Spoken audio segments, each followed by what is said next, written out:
What's the first thing women notice? Your face. That's why you got to take care of. Simple things like getting a haircut, grooming your face, and brushing your teeth is important. But there's one thing guys miss and that women always notice. It's when a guy isn't taking care of his skin.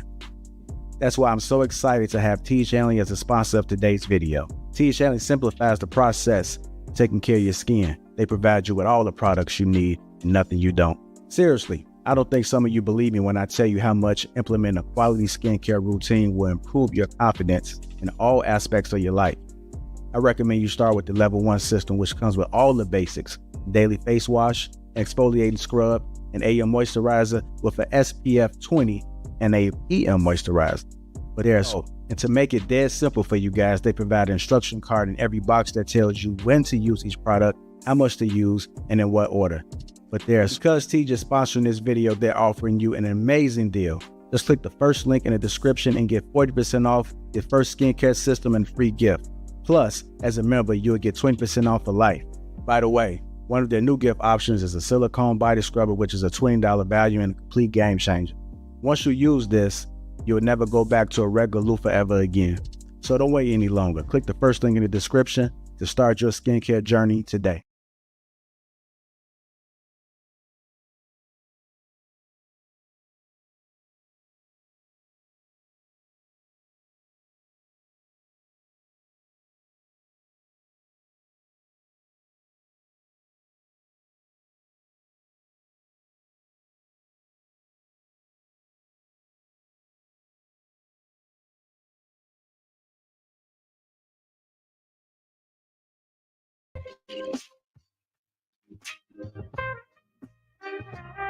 What's going on, family? How you doing? Welcome to Lapeef. Let's talk. We're going to introduce the crew. We got Mr. Trey Smooth, Top from the Shop, Ali, Sham Monet, Mira, Sweeney, Alicia, Dar McPherson, me, myself, I'm Lapeef JR. Welcome to Lapeef. Let's talk. What's going on, family? What's going on? How y'all doing? I can't call it like a broken phone, you did? All right. I'm doing good. It's good to see you guys, man. Welcome. Happy Thursday. Happy Thursday. Glad to be back, man. I've been battling this flu. I seem to have cold. So it's over now. It's over. But it had me down for a little bit. But glad to be back. Good to see you. Why y'all so stoic today, man? Y'all angry? I had a bad day today? No? I had a heavy day today, that's for sure. Yeah. Heavy day. Never heard that one before. Describe heavy. What does that mean? A lot of conversations, a lot of meetings, really back to back, you know. Okay. First half of the years. I used to know what I'm talking about. It's first half of the year, so they're like, gotta go and hit it hard. Okay, corporate life, all right. Mm-hmm. What's wrong with that? I like that jacket. Is that a jacket? A hoodie? What is that? It's just a jean jacket, man. A jean jacket? Okay. Yeah. I don't do much. It's super valid. That boy's super valid. No, I appreciate you. You're trying to dumb it down. Man, just go ahead and take the compliment. Man. Just say thank you. Trev, is it custom? My secrets are behind a paywall. It's not custom. Okay. All right, well, go ahead and get to it, man. Glad to see you guys again. As I said, if you haven't already, hit the like button. Also, make sure you subscribe to the channel. Shout out to the sponsor, T Channeling, Uncomplicated Skincare for Men. 40% off along with a free gift. And if you click the link that's in the description and you become a member, you get 20% off for life. Welcome, Sham Monet. Glad to have you. Glad to have you. See what we got in the chat, man. Mr. Renegade. I see JT is in the chat. Sharon D. Berry. Sir Greystone. Ronald Brooks. Got Branu. Sir Nick. Got what's that say? Capra. Well, no, just trying to shout out a few people I see in the chat. Welcome, AP. What's going on, brother Vic? What's going on, G? Hit that like button. Also, make sure you subscribe to the channel. So let's go ahead and get this show started, man. Let's get this show started. See, like folks are making their own rules today. They are straying away from traditional ways. That's what it seems like. This is a modern world, and a lot of people that are modern are getting sick and tired of these folks still trying to take us back to traditional, because these traditional folks have yet to learn that this is a new world, not how it used to be. Everybody is different. A lot more freedom going on. A lot of freedom of speech, a lot of freedom of expression, opportunities, and families are just different. The family dynamic is just different. And so we're gonna go ahead and play some clips from y'all favorite people. You guys seen the thumbnail, but they do have another clip. But it has some interesting things to say. So I'm gonna play that, and then we're gonna go ahead and dive into it. How does that sound? Y'all good? Trev is ready. We'll get this first clip going on. What's going on, Darwin? What's going on, man? Okay, something wrong with your mic. Is it connected? Something wrong with the mic? Yep.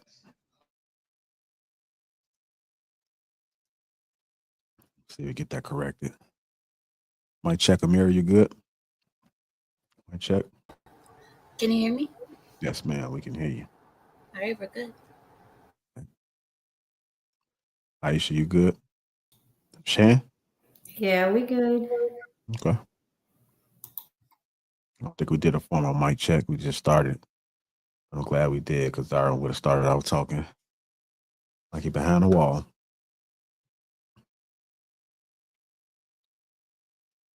So I'm gonna go ahead and start running this clip, and if I need to play it back for Darwin, then I will. Testing. Good mic. Seem to be having an issue. Seemed to happen. I wasn't doing this shit yesterday. Let's see if I can kick it out and throw it back in. Mic test. You're good. Give me 1 second. All right.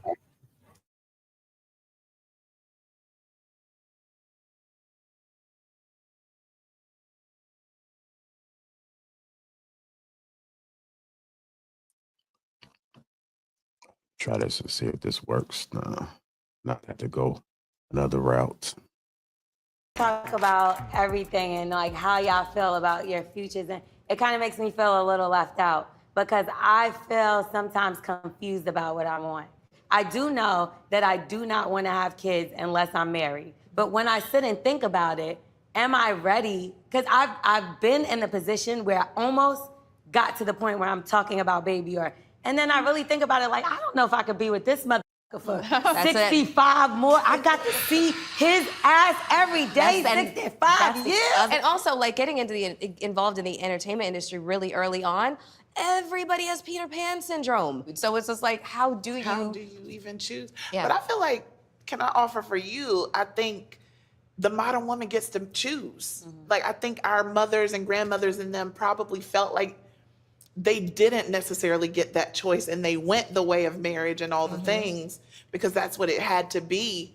But because we are so non-traditional as women, we don't have to make that choice. It's not dire anymore. Sure, our uteruses have timelines, but even that there's a breath of fresh air in that, in the ability to freeze eggs and the ability to adopt or to create families in ways that are different and non-traditional. All right, let's go ahead and hop into it. Talked about choices. Modern women today have choices, unlike our parents who had to marry off survival. Let's go ahead and get into it. I'm gonna start with you, Ty. What are your thoughts about modern women having these choices and not having to be held down like our elders? I mean, they're right, you have a choice, but I disagree that our parents didn't also have that choice. I feel like the choice has always been there. Other women have just chosen to try to create families instead of only worrying about themselves. And then maybe waking up one day when they're 45 or 50, 55, and deciding at that point that they want to unfreeze their eggs and try to then raise a child, to each his own. Sometimes women can't do that, but I don't know. I hate that. I hate this panel. I think it's just, they all just sound ridiculous to a certain degree. My thing is, if you just want to stay single and keep doing you for the rest of your life, then do that. But know that that time is going to run out and you're going to dry up at some point. And when that happens and you have no one to care for you or take care of you because you spent your entire life only worrying about you and not taking care of anyone else, then don't complain when that time comes. All right, go ahead, Trev. Modern with my parents who had to marry off survival. You know what? I've been just kind of reflecting on what we're seeing lately with some of these individuals that are putting these panels together and stuff, and just women in general who are like this. And I'm trying to picture a world where these females could change, or if they want to change, or if they ran into the right man, that they would change. And in all honesty, it's starting to sound more stupid to me every day. Really, what we should do is just protect our seeds and stop breeding with this type of woman. Some of them, in all honesty, need to opt out or be opted out, forced out, exiled, just out of the dating pool. Like if you're gonna do the whole, and I hate to say the recreational use thing, but even that, we need to stop doing that. I think we should stop promoting recreational use with females like this, because the recreational use is what's causing them to continue to breed and keep this vicious cycle going. I think we should avoid those types of individuals at all costs. People have the right to do whatever they want to do. If they want to go out and, 304 it for life, that's fine. Let them do it, right? Just don't reward them by lying with them. Let them lie by themselves or intermingle with each other like some of these modern feminists are talking about. Let them do that. Just leave them alone, because I'm starting to believe there's less and less hope for them, because the direction that they're going is not getting better. It's getting worse, much worse. Everything is a go right now. There's no morale. There's no benchmark.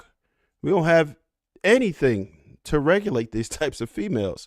And men are not allowed to even think about regulating these females. And quite frankly, I could never see myself ever desiring to want to turn one of these females because of the damage that they've already been through. This isn't how females come out of the box. This is learned behavior from a lot of the trauma that they went through and the lifestyle that they lived. And I don't think they should mix with people who are not like that. I think we have to separate ourselves from them. I'll leave it there for now. I'm gonna let somebody get it. Okay. Go ahead, Miss Shan. Modern women today have choices. Go ahead. I agree with Trev. I mean, people can do what they want to do. Why we keep talking about it, I do not know. These women are, I mean, what can you do about it? If they want to be unhappy and living a lonely life, by all means, let them just get in their little cult of friends and do that. That's not everybody. And we can't sit here and play like this is everybody. Most women don't think like this. A lot of women do. They're moving towards this, yes. But I don't think that this is the thought of most women, like we try to make it out to be. I don't think that at all. So, I mean, but I agree with Trev. Everything that Trev just said, 100% second that. Hey, Shan, you'll be surprised. Though you may not see those exact type of women, but a lot of women do have that modern ideology. Well, and those are people you like Trev just said. And they don't want to be single, like they want to be in relationships, but this seems to be like the new norm. They don't have that traditional mindset. So you don't have to like solely just look at them. You know, when we having this conversation, that was just to try to get a little bit of context, but let's actually think about like what's going on. And you know, maybe the men may be able to speak a little bit to it because they do date women or have dated women, or maybe they may know somebody that is in a similar situation. But go ahead, Sham, on that. But I will piggyback on this. There are men who like those type of women, you know. So not every man wants a traditional woman. So I promise you, if you go look into the background of these women, most of them have somebody who's feeding into that. They're not just single women not getting no play. So you got to look at the men who are okay in this behavior. You understand? We can't all assume that all men want the same thing. They don't. Some men want a modern woman. And so we just got to let those men handle those women and everything that comes along with it. All right. Go ahead, M. White. Yeah, no, I agree with Trav and Shan. I think, you know, I'm a big advocate for if somebody not treating you right, shit, you leave their ass and move on and replace that person. And shit, I agree with Shan. It's not a majority of Black women that's like that. It's the majority of the women online, though, for sure. The majority of the women you see online. Yeah, you could put them on an island or just do the normal thing. If use a condom and move on, or don't mess with them. Period. But don't get them pregnant. Don't date them. Don't get real relationships with people who talk and act like that. Yeah. All right. Go ahead, Allie. What are your thoughts about modern women today having choices unlike the parents who had to marry off survival? I think the hugest thing that we're really forgetting here is the lay of the land, right? Did our parents have much of a choice, or even before that? Women couldn't get, I know I've said this before, checking accounts or even lending without a man. And due to inflation and due to the inflation and economy, I don't believe the majority of the modern women have had much of a choice but to move the way they move. Now, I do think there are the rotten apples that ruin the majority of the basket, sure, that spread that rhetoric with what they're saying. However, I think a man who is cognizant of why we are the way we are, where, okay, relationships are going to require nowadays a woman to work more, to contribute more to the household, is that man aware of unpacking that with that lady to say, hey, are you aware as a modern woman that you've been so on track of pursuing your career, getting money, and all of these other things that you've lost the sanctity of marriage? And that's why I always stand by, I do believe it's been deinstitutionalized due to the economic reasons. So to me, it's logical why it's become the way that it's become, due to all of those like solid factors that are happening. Now, Trev, you know, I do kind of feel like you're giving up a little bit too easy, because like I said, I do think that there is a lot of fantastic modern women out there. They just haven't had the chance to meet someone to talk to them about that. Like, you know, are you moving this way because you want to, or because you've had to survive? And I think that's not really fair. The video that you were showing, JR, yeah, I think that needs to be taken with a huge grain of salt, because I don't think it should be celebrated to have children in a broken household. I do believe that it should always be a man, and you can't be the mom and the dad. You need both of them for sure. But I feel like they slipped and they got up and they're limping, right? So I think as modern women, we need to take the time to reflect and understand that, you know, traditional values doesn't mean not being able to get a checking account or get a loan. It means being able to lean on your partner in the ways that you need to lean on them while still holding those family values. So I feel like I need to give it grace to the modern woman, because a lot of that does need to be unpacked across all races, across the board. Because yeah, if you want us to help contribute to the household, that's absolutely fine. But this work needs to be done to level it out. So that's my 2 cents. Allie, can I ask you a question? Mm-hmm. Absolutely. Which one of those individuals do you think we could save on that panel? Which one?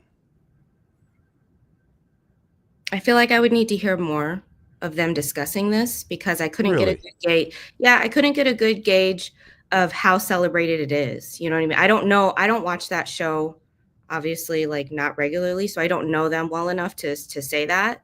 But I think if you were to talk to the women, not in a group setting, more privately, I think they would be more candid and be like, you know what?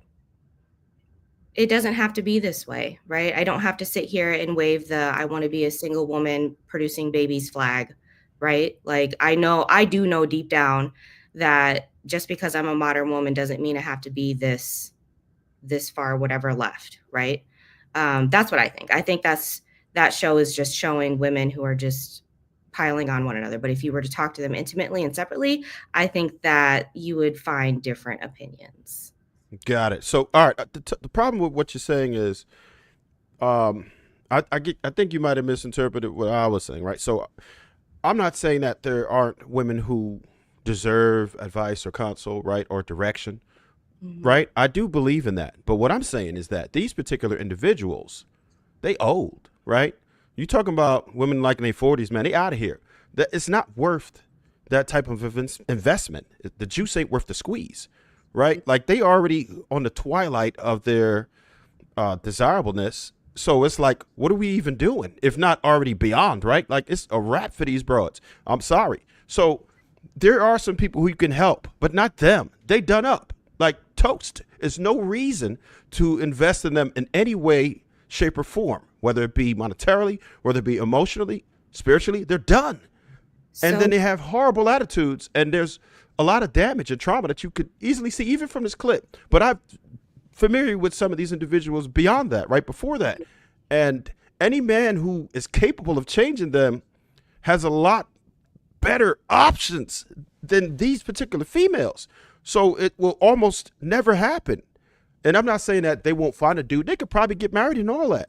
But it's not going to be a functional relationship that's going to breed upstanding citizens, right? I couldn't see them breeding anything else but a degenerate, right? And that's the problem that I have with that.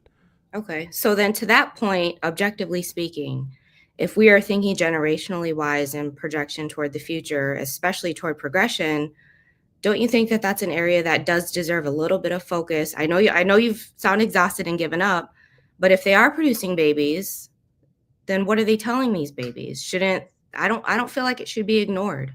I think that it should be massaged more, because if you want more and better for the community, why would you let that thread loose?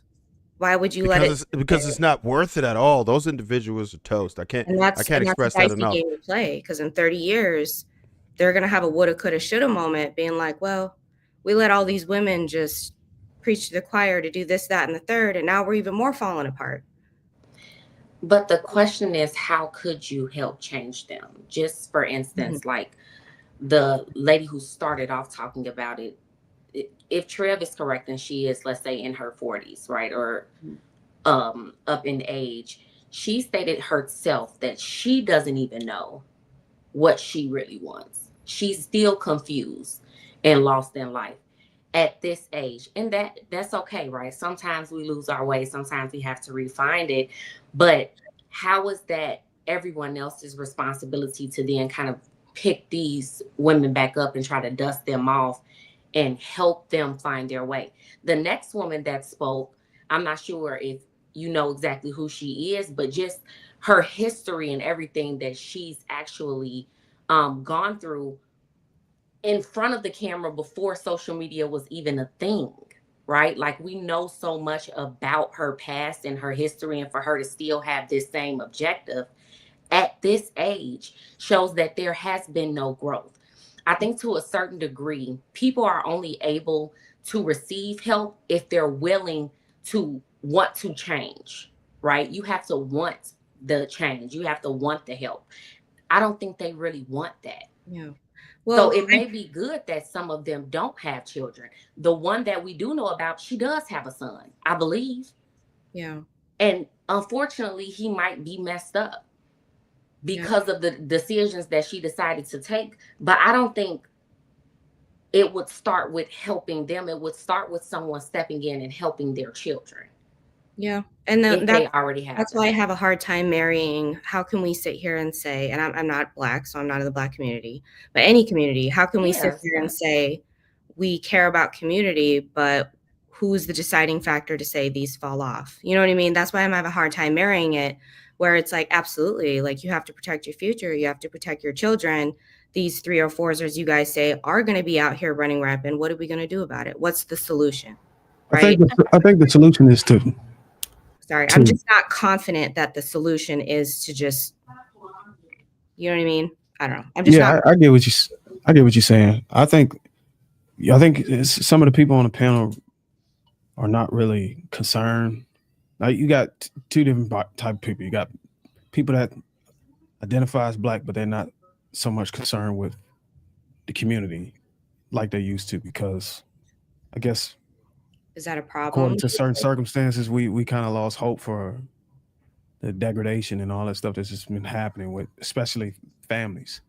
So it's kind of more like, you just gotta practice awareness, teach your kids awareness, the young man specifically, because a lot of those women, although they're being transparent, they're not really moving like that in the streets or in person. A lot of those stuff that they're saying, they don't say that. You know, otherwise then we would be able to use proper discernment and be like, okay, yeah, I don't want to deal with you, but that's why it's real tricky. So if it's important to just put those women in categories. And a lot of women don't like that. They don't like to be categorized as 304s or for the streets, but just something you got to do so you can be able to notice the signals and common indicators of the behavior you don't want to marry into.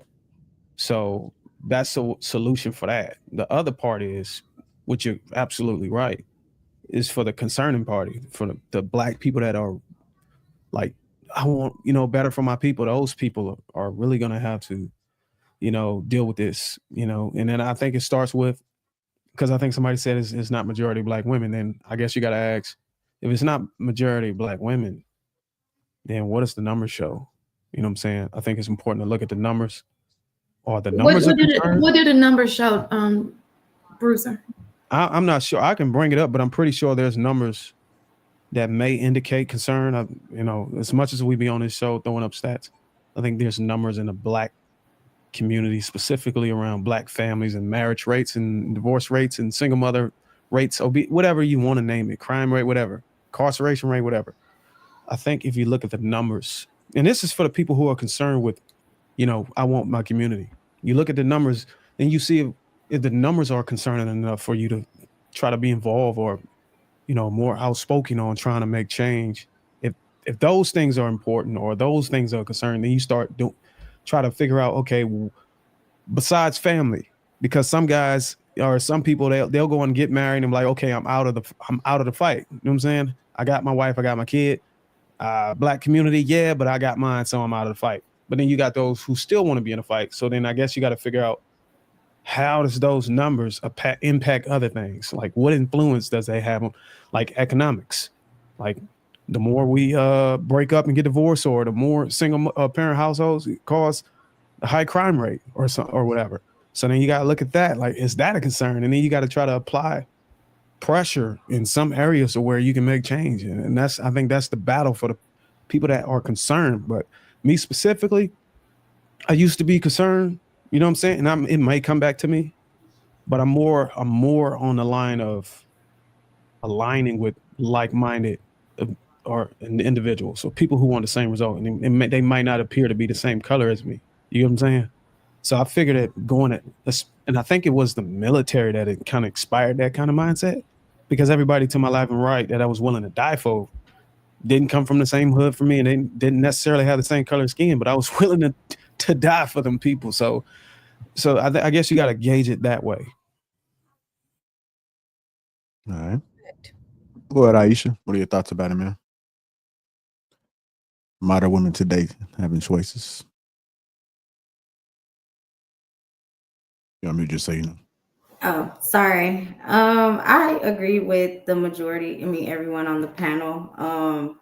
I know that someone mentioned, I think Ty mentioned this yesterday, that a lot of us on this panel, we hang around like-minded people.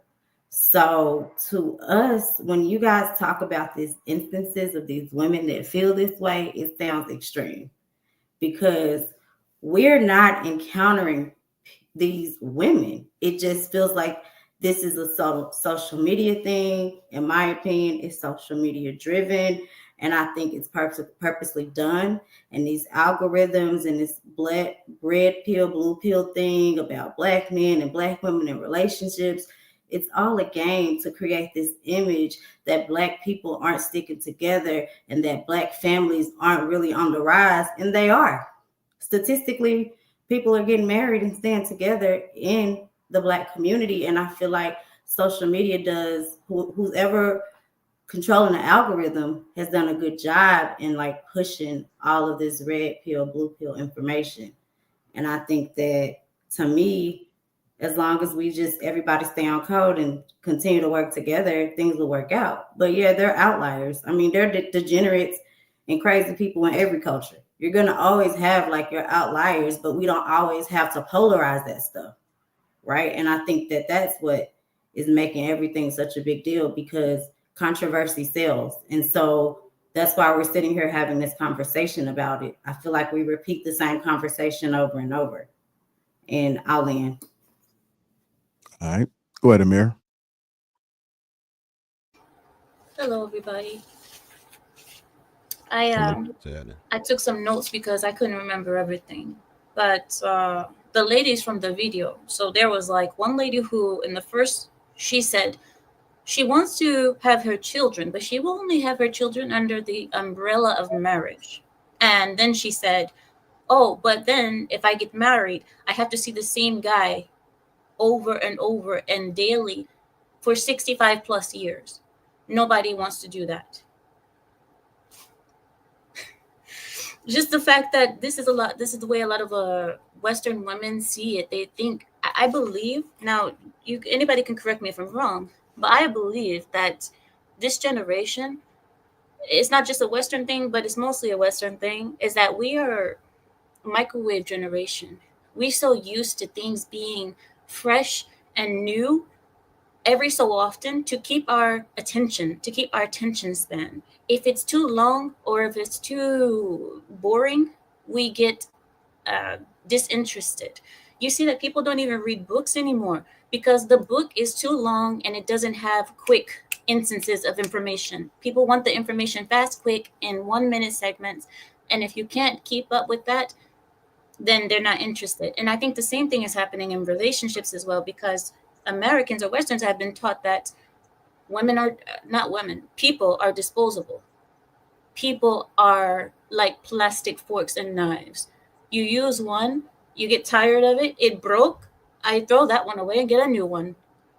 You don't fix anything anymore. We don't try to fix. So this woman, when she says she wants to have kids under the umbrella of marriage, she doesn't want to be a wife. She wants to be a woman who doesn't have bastards. That's it. And that is a man who is going to be living a life of hell, who marries her just so she can pop out her offspring. The next one, I don't know what it was. I fat shame. I know a lot of people say don't do it, but I do. She was a blueberry. She looked like a blueberry to me. And the blueberry she said, oh, well, modern women have a choice. We're not like before where we didn't have a choice. We have a choice now. Does she realize that modern women today have less of a choice than before? And I can explain how. Watch. The reason I say that is because before, when you used to get married, you never really had to work, or you couldn't work. A lot of times you couldn't because the law said you couldn't. But women were allowed to do other things rather than having to dedicate themselves into bringing in money. Now today, you don't have a choice. You have to get outside and work. You don't have a choice. What do you mean modern women have a choice? Yeah, you have a choice. You can get married and work, or you can be single and work. That's your two choices. Because right now the economy is such that everybody has to be working. And why is it like that? Because we have a bunch of extra people in the workforce. When I say extra people, I mean women. If more women would stay home, wages would rise for men. Women don't understand that. They believe that being out there, being go-getters, oh, we're helping. You're not. You're making things harder. You're making things more expensive. You're making it so the men can't even have a proper wage, because now the companies are paying you too. The other thing is that somebody else said, I'll be quick. I'll be quick. I promise. I'm not going to keep talking. Somebody else said there are men that like these women's, these go-getter women's. I don't know what you mean by that. I think you said that. I think what you're trying to say is that some men don't want to have to take care of a woman. Some men want women that bring in 50%. We tend to call those simps, but I mean, you know, there's other people who are like that. I understand it. Maybe it's not a simp. Maybe it is somebody who is I don't know, but I don't know. I've never seen that kind of men. And then the other person said, women are like this because they have to survive. Survive what? What are you surviving? You live in 2024. What are you surviving?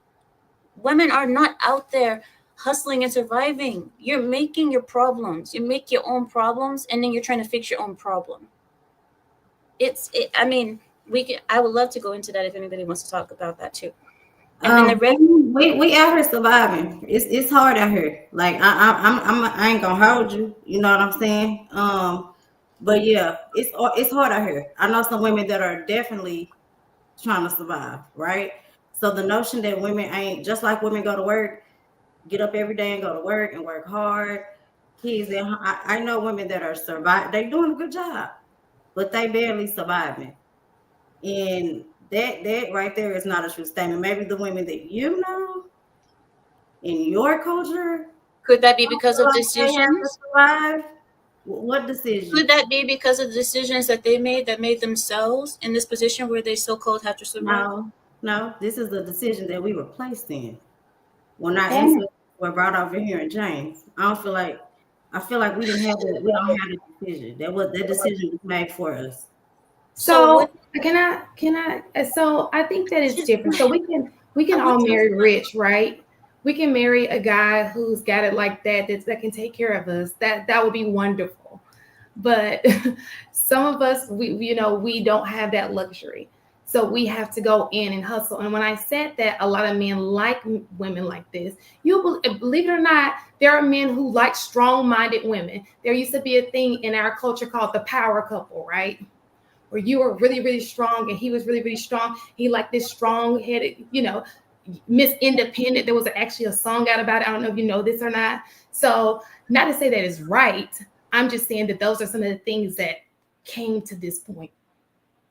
So that led to this point that you probably didn't know anything about. I know about it. I know a lot about it. I've seen it too much. Trust me, I've been here a long time.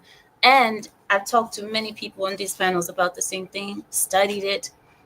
I know exactly what you're talking about, but I'm giving my perspective as a person who is used to seeing you guys. I see America, and I see us. And I wonder, what's the problem that you guys have that we don't have? And what's the problem that we have that you guys don't have, if that makes any sense? We have issues in our culture. Middle Eastern culture has issues. We're not perfect. But American culture has issues with the women's. The women is the main problem. But they don't realize it. That's ironic. I was in Lebanon. I used to live there for a little while. It's a club called Crocodile. You ever been there? I don't go to clubs. Oh, well, yeah, they had some hoes. They was on. Like it's not just American. That's not our culture. That's not our culture. But there are hoes that in come there- to the they was in country, there like gold. Asians. There's a lot of Asian hoes that come there. That's not our No, culture. they was Lebanese. I ain't gonna say the girl's name because I actually bumped back into them in Vegas. Like, Okay, well, can I say something? Just because there's holes in every country, that doesn't mean that is our culture. And I didn't say that America is the whole culture. I said America, the problem is the feminism that you guys have here that's teaching women that they are more valuable than they are. They think that they're more valuable than they are. So it said. I just don't understand how someone, because where are you from? Lebanon? Do you live in the U.S.? Amir, do you live in the U.S.? Sorry, I had myself on mute. Yes, I live in America now. It's just hard for me to listen to your perspective because I feel like it's not, y'all ain't right over there in your own homeland. Like, it's all kind of, it's not right over there. So it's like, how can you come over here and talk about something that we built. And what I just feel like you have no gun in this fight. Okay. You said that how can I come here and talk? I just Yeah, told you you come from that a in the failed Middle East we homeland, have our sweetheart. You come from a failed okay. homeland. Do you want me to answer? You fled your country. You are no longer there. Do you want me to answer? You are no longer there. You fled. Okay, you can your keep talking. homeland, and you're now coming over here trying to tell us how to be. We got it. We got it. We're gonna figure it out. We see how Can I y'all answer? living. Can I I was answer? in the military. I see how y'all living. Can I answer you now? Go ahead. Thank you. So, Middle East, we have lots of problems, trust me. But one thing we don't have is feminism. We don't have women issues like America does. And I've seen you guys. You guys cannot act like I don't see it. And we talk about it. Here, we don't have that issue of feminism. And I think a lot of American women think that feminism has brought them so much great things. They're so much better than the rest of the world women. But what has it really brought you more than just having ruined marriage, single parents? We don't have these issues in our country. Why? That's a lie. Rising breakups and divorce in Lebanon mirrors socio-economic changes across the Arab world, according to Arab News. Their root is a globalization transforming most aspects of modern life. I mean, you're trying to read to me an article about divorces? Kuwait, 48% of all marriages end in divorce, 40% in Egypt, 37.2% in Jordan, 37% in Qatar, 34% in the UAE and Lebanon. Okay, They say but the like I said, rates we are don't going have up these double issues over the that you last guys 10 have. years, so that's false. We don't have the issues that you guys have. Worse. They be kicking And underage marriage. They be stoning their women. It's all kind of Oh, things going on there y'all need to be worried about. You that over we here throw stones at black our women. Americans that you don't even. So You should really be thanking us that you're here. So this is the thing. So Thank you I so would much. agree with her that there are some things that women need to work on. It does not take a rocket science to know that we need to work on things. But I think we're here to try to solve a problem, not to throw stones at each. We both have work to do. Nobody is better than the other one at the end of the day, because I'm sure Marcus can go and look at all the research of the Lebanese, and you can say everything about American, because we're gonna. So what's natural is we're gonna defend our own culture because it's ours, right? And it's gonna be a defense. So let's not even do that and just talk about the issues. So when you throw shots will be thrown back, and it may not be a pretty place. So if we just consider, but I will agree with you that we do have a lot of work to do. I just want to respond to you guys. I never said that Lebanese culture is the best culture. That's not what I said. You guys are pointing it out because I'm Lebanese. I said in America we have a problem, and you guys wanted to talk about my culture or my race. I said in America we have a problem. I live in America. I'm here. I'm not in Lebanon. And I see the problem. So I don't know why it turned into a race thing for me, but I didn't point out any certain race. I said America has a problem. I didn't point out a race either. I said Lebanon. Like, I think, but the point do y'all disagree? Do y'all disagree with the statement that she's making? I agree that. Okay, so then why not address the statement that she's making to say if it's true or false, right? As opposed to saying something about her country, because it's juxtaposed as a critique about. That's not true. That's not true.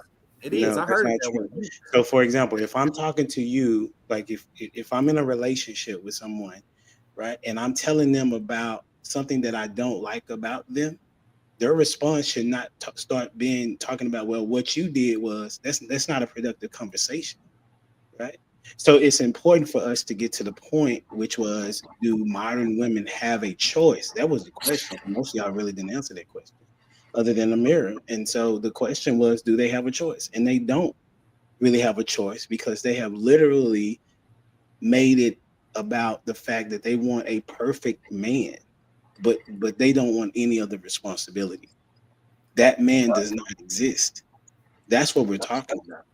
And the research on this matter as it relates to feminism has been documented over and over again. I don't know how it's behooves anybody to know that the position of the feminism movement happened in the 1960s, right? We know this. And the sexual liberation movement, women wanted to be able to be thoughts without responsibility. Then you transition to saying, well, we want to have babies without having to be married, so that the government, this is all documented. And then it became a major thing in the Black community for sure. Black women have the hardest time getting married. That is a fact. That has nothing to do with Lebanon. The issue is that if we're talking about community, anybody that sees and studies a community does not have to be in the community to be able to pinpoint what is going on in the community. If I liken it to ESPN, there are several sportscasters that have never played, but they're able to give solid commentary on it. So it's important. So it's important for people to have intellectual conversations without being defensive when you're trying to resolve something. Well, all right, I don't know if you seen the show the other day, but I was just talking about this, where I generally share this problem with coaches who didn't play. They solutions don't orient from a position of actually having to do something. It's theoretical.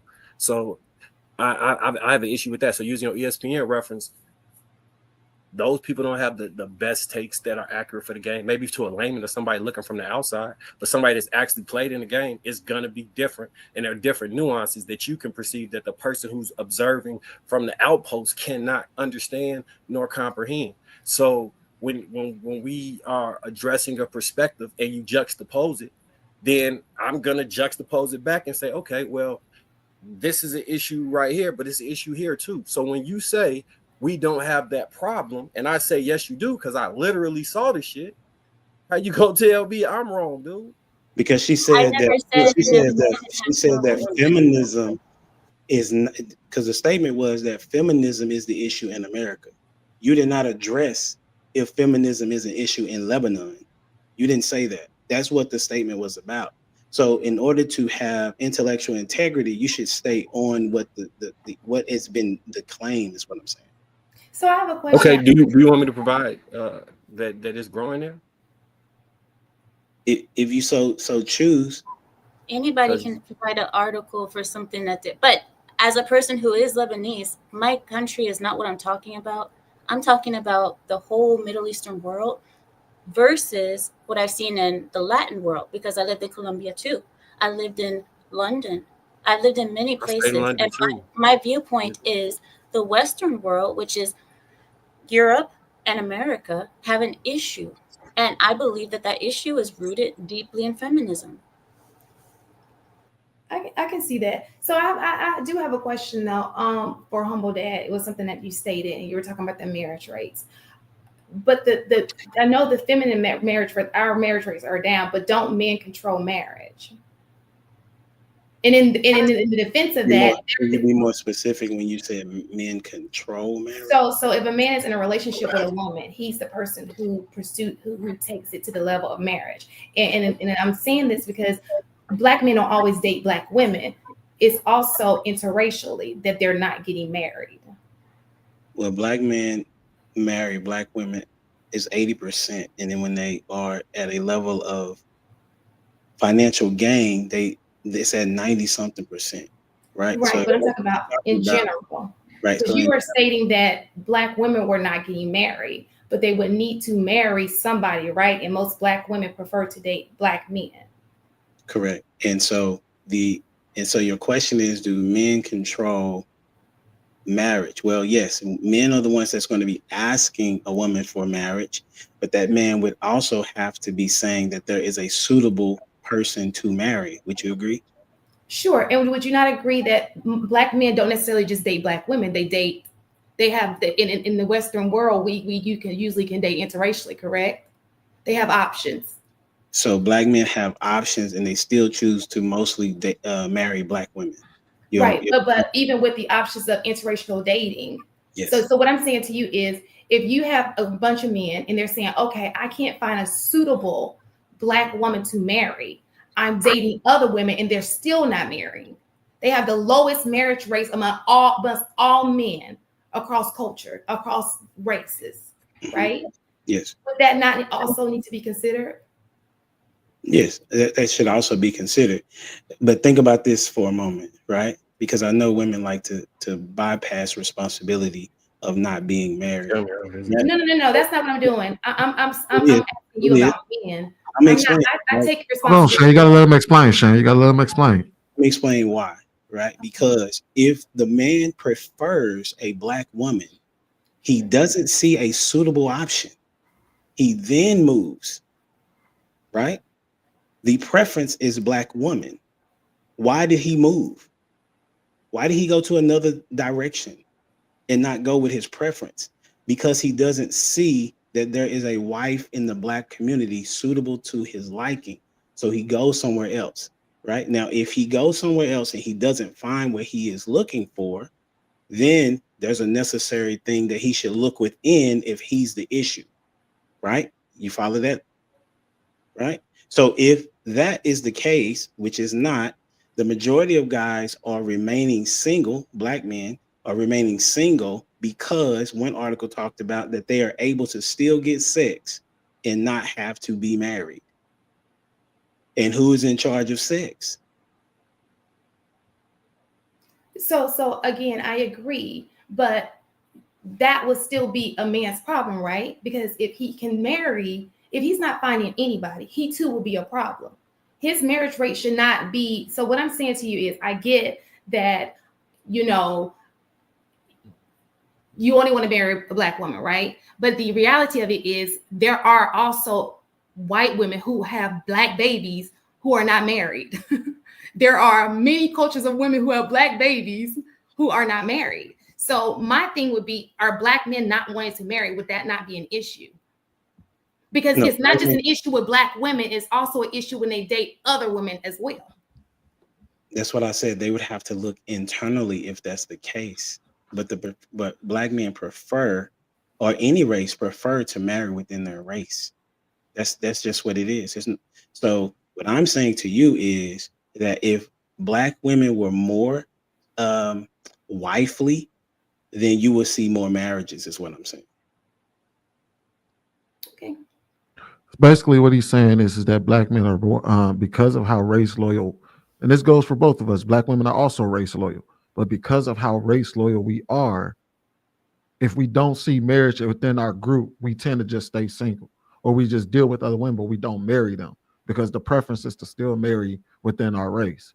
So I think my point in saying that is, I think we focus so much on women and we don't focus on each other. I agree, women have work to do, but so do men. We both have work to do. So we always focus on one and not on the other one. You can heal the other one, but it's not going to do anything if you don't do anything to the other one. You understand what I'm saying? Shouldn't you work on the weakest link? What you saying? Shouldn't you work on the weakest link? Where the issue, you should work on the strongest. You should work on the leader. You're the leader. If the leader is strong and he's doing what he's supposed to do, the woman will fall in place because she is the weaker link. How that works. So for example, what I'm saying to you is, men want to be married because most men want to be married initially. If you was to go back and read and look and talk to 18-year-old boys, their mindset is that they will be married. Typically at a young age, they don't even know what the world is about to do and do to them, and not to be able to see, and also the women that they're going to be coming in contact with, which will change their position, because most young ladies in their 18 to 20s do not want to be married because women are talking about what type of man they should be getting. Right? They talk about the swag and things of this nature, if he got paper or whatnot, when in actuality, the woman should be preparing her daughter to be married by 18, 19, 20, 21, and in those particular years. But women are the ones that are supposed to be responsible for developing wives. Is that true?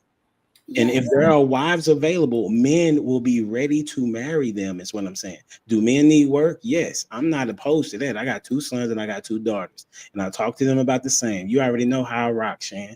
But I'm telling you, since I've been paying attention, women are not wives. Can I ask you a question? I want to ask you a question, Humble Dad. Can I ask you really quick? I'll be really quick, guys. Humble Dad, is the Black culture woman matriarchy or patriarchy more? Right now it's a matriarchy, because there's matriarchy is where the women are more in control of the family, are the leaders of the family, or are men the leaders of the family? It in general, it's a matriarchy because most of fathers are not in the home. It's 80%. Everybody know the percentages. In the Middle East, though, it's a patriarch. I lived in India, so I'm aware of that. Really, you live in India? Oh, Yes, in Ghana Nagar. that's nice to hear. So this is what Shan said. You should work on the strongest person. You should work on the leader. If the leaders are women, then in her theory, shouldn't that be the person that she should work on? I didn't look at it as a mate. I looked at it as my man as a leader. I don't look at it as me to being a leader. That's why I thought of it that way. But her statement is she believes that men are the leaders. That's her statement, right? She believes that men are the leaders in her statement, but she's not looking at that currently how Black community is. It's a matriarchy. She's not looking at it like that. She's trying to figure out how can she put blame on both, which is okay. But however, there needs to be a starting point of who we need to be working on first, because both are not able to be worked on at the same time. Because I know guys that are ready to be married and they cannot find suitable people. When I got back into the streets, as you will, the women that I talked to, I could not see how they were going to be married. Are you married now? Yes. How long were you single before you got remarried? 18 months. And the only reason why my story is that I lost my first wife. So I was rocking to death do us part, right? Right. And so I'm able to speak to this position a little bit differently than most people. Right. I didn't have to get remarried, but I chose to because I have a family. I have 4 kids, and I understand what it means to have a wife in the household. And so I look differently than most dudes. And I'm telling you, if my wife was not ready to be a wife, she wouldn't have been wifed. So why do you think you were able to get a wife so fast? Because I know how to look. So it's on the man to understand where to look or what to look for. Yes, and she got to be a wife. And that's what I was going to say. In real what fast, M. White is saying. Hold on, let me just say this because you stated that. One thing that stood out to me, Humble Dad, is that you stated we cannot work on both sides at the same time, but I don't agree with that, right? Because I feel that the only way that women honestly can get better is, like you stated, by other women teaching them the correct morals and values. So as women are, or the women that you say are wife material, are teaching other women who are willing to hear and take that teaching on, there should also be men teaching other men where to look for those specific type of women. And I think in the Black community, there is a lack on both ends. Because like you stated, the reality of it is we are a matriarch culture because there are so many single women-led households, whether it's by choice or by circumstance. Every woman that is a single mother didn't choose that, right? Sometimes there are situations in which the man didn't step up as a leader and he didn't take that part. So it has to be work on both ends. And I think it needs to be simultaneously in order for that to actually become a thing and for our culture to grow and become better. I don't think we can just focus on women and say that it's only you and we'll work on you and then everything will fall into place. That's not realistic, because even if we built the women up and now they're strong and they understand and they are wise, but we have broken men who don't know how to be husbands or don't have the discernment to look for wives. Yeah, I'm gonna tell you. Then we still have the problem. Okay, I understand. I can see why you would say work on both. I respect that. The reason why I disagree, I look at it from a teaching perspective, right? There's a group of people that are having an issue with a particular problem. And so I have to go to where the problem is. And so there are men that are having a hard time with being men that are substantially in the mindset of being a husband. I get that, right? But there are a good amount of men that are husband material, is what I'm saying. And those men are overlooked because the women don't know that they want to be, as y'all say, modern women. And modern women, by definition, to me, is a woman that puts her career before her family. So I think that's based off of your perspective and your experience. because I could have that same argument. I know many women who are marriage material, who are wives, right? But we are having to struggle with finding husbands, men who want to be leaders, men who want to step up and take that role. So I think it's about the scope, right? Other. You're speaking from a man's perspective. No, I'm not, because that's your experience. I've been married twice, right? Right. You've been married twice. My first twice. wife told me, listen, I was not on this wave until my first wife talked to me about this wave. Okay. She was on this wave. My current wife, she is also understanding the same moment as well. And she speaks to women more than I do. She's a hairstylist and a makeup artist. So she sees women in her chair all the time. Okay. So I respectfully disagree with the premise that just because I'm a man that I don't see the women's perspective. That's not true to say, right?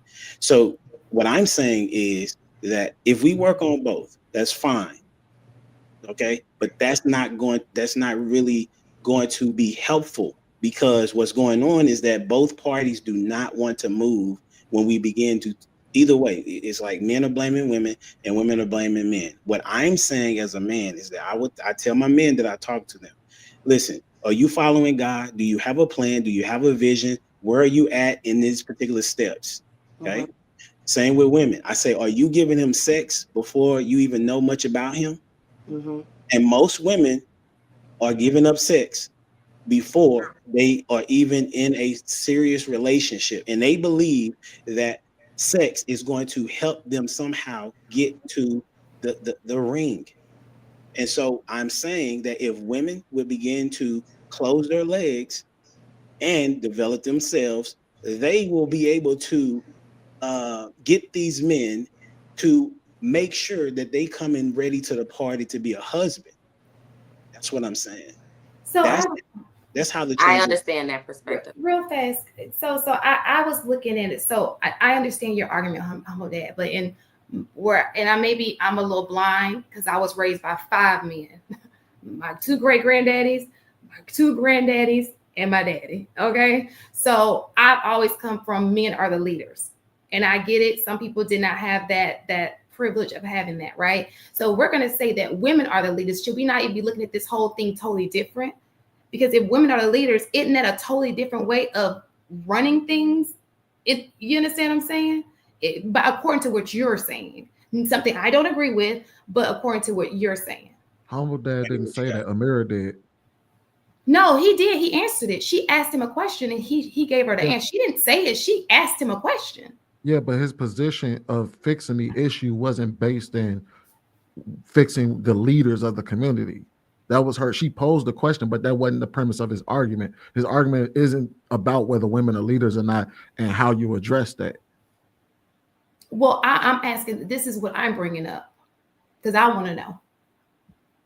How does that work? Because in my life, I thought I was following men. I would argue that I didn't know they were following me. I would argue that we live in a society. I don't think women are necessarily the leaders of the community because I don't think they can lead men. They can't make men do what they want them to do. However, however, on the flip side, men can't make women do what they don't want to do. And what we're noticing, and y'all just saw it on that panel, there was 5 women on that panel.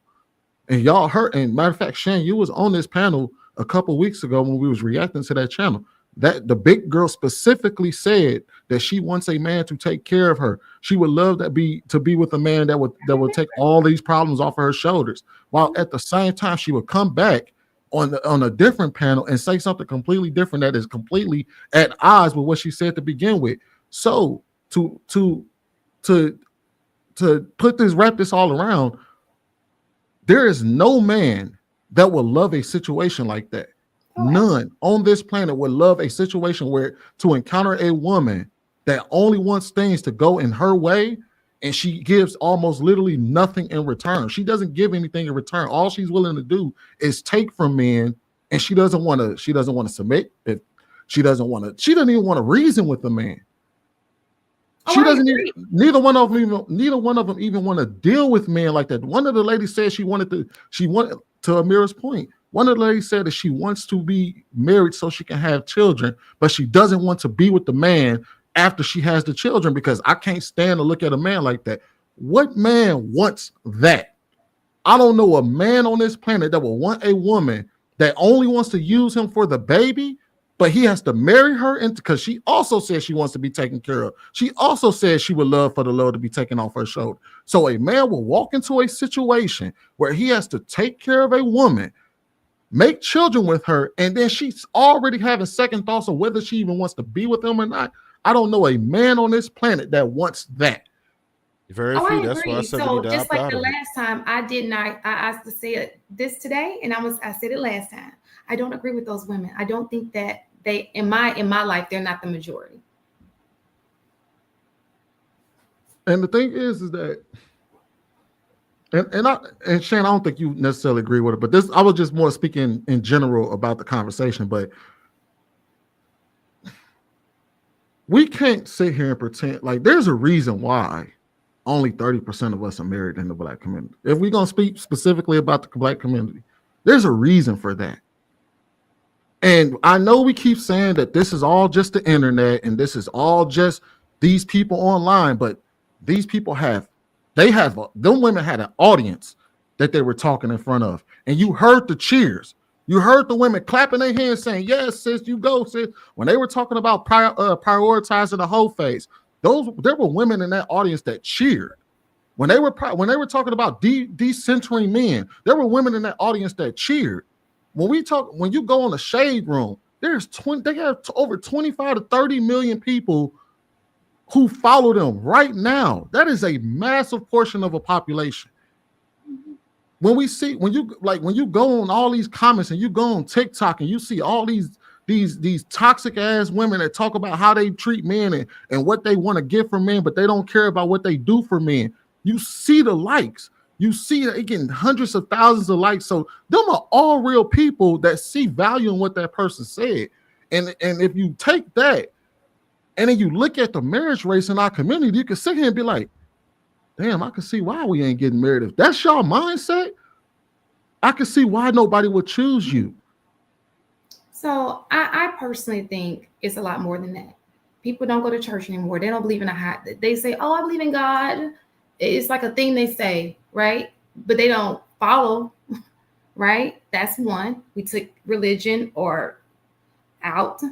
Two, we're over sexualized. It's all about what I can get out the other person. Nobody's moving with intent anymore. It's all about what can you do for me in this moment right here. That's our problem. If women just close their legs, people date with intent and not what they can get from the other person, then we'll have higher marriage rates. But like somebody said, I don't know who said it earlier, why buy the cow when you get the milk free, right? So it's not like it's people in relationships right now, you're getting wifely duties. She's cooking for you. She's doing all of these things for you, but you're never going to marry her.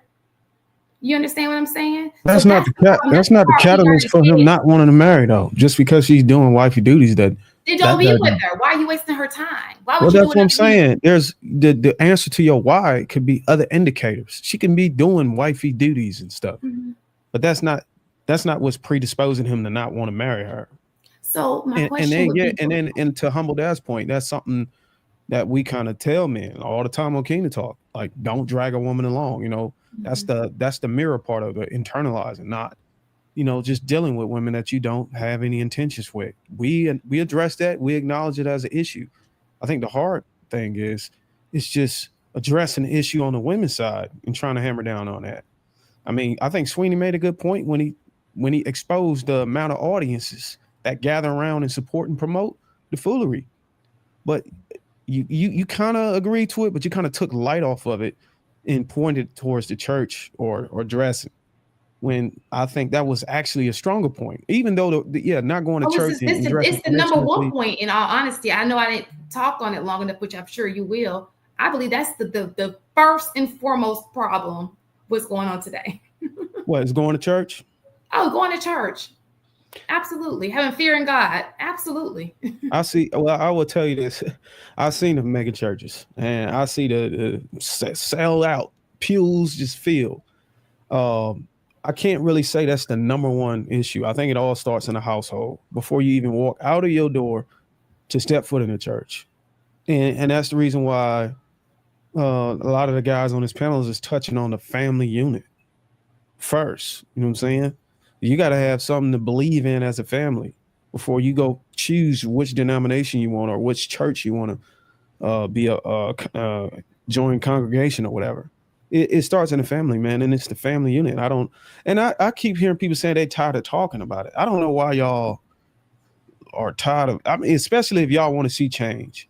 Specifically, if you want to see some change, if you want better, then you literally got to talk about it all the time.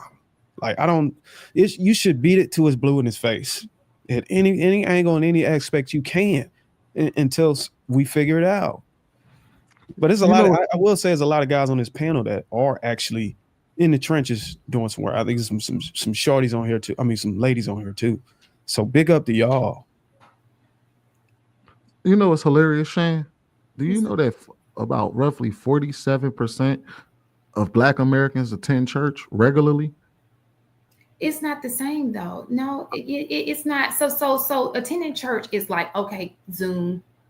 You going to church on Sunday, but you just came from partying. You was up all night partying until 3 o'clock in the morning, like, oh, save my soul on Sunday, but then you party again Sunday night. Like, you're not serious about church. You understand? That's what I mean by going. You used to fear God. And sometimes it's not even about church, it's just the fear of God. You had these morals. You felt like, oh, I want to do things right. You know, there's nothing godly about just going out and just open your legs to everybody who whisper sweet nothings in your ear, who buy you a cheeseburger. Like, come on. See, all right, so here's where we get confused on, right? Because you said, all right, the problem is we ain't going to church. Mm-hmm. They are going to church. The problem isn't that they're not going to church. The problem is the person. It's not about church because they heard the word, they hear the word of God every single week. Over 47%, at least almost 70% of Black people at least hear the word of God several times a year. They hear it every single day. I think you misunderstood. I said the fearing God. Fearing God and going to church are two different things. So yeah, so she's right. The fear of God actually starts at every decision you make, your whole mindset. Like, even if you look at a woman who would justify voting for Kamala Harris, one could argue that those who vote for some of the things that she supported were actually against God's will, which in turns mean they don't have fear of God. Because if you're voting and promoting that, how can you have the fear of God if you approving of the deletion of children or unborn children? So it doesn't really start at the grounds of the church. It starts at every decision you make. So to Sweeney's point, it is an individual thing, and the individual thing becomes a collective thing, and the collective thing becomes a mass influence, and the mass influence makes changes. So you got to kind of be able to understand that where he came from that. But I get what you're saying about the church, and I don't even really want to go into the layers of the church. But the last time I was in there, man, Lord. But you know what's crazy though, because I don't think we have an issue with a lot of people fearing God. I think a lot of them fear God. I think no, it's not that they don't fear God, right? It's that they believe that God is always on their side. Mm-hmm. How many times have you heard people justify what they did and said, God said that you shouldn't judge? Even though somebody may be speaking about the wrath of God, he can literally tell you, this is what God said about this. God literally told you in the Bible, this is what it said about this. We just saw an argument happen 3 weeks ago on this. God literally tells you what this is, what this looks like, and how they feel, how he feels about it. How dare you judge me? God said don't judge. You remember this scripture where God told us not to judge, and that God is my savior. God loves me. So if he loves me, he must love what I'm doing, or he let God guide me. Why are you stepping in?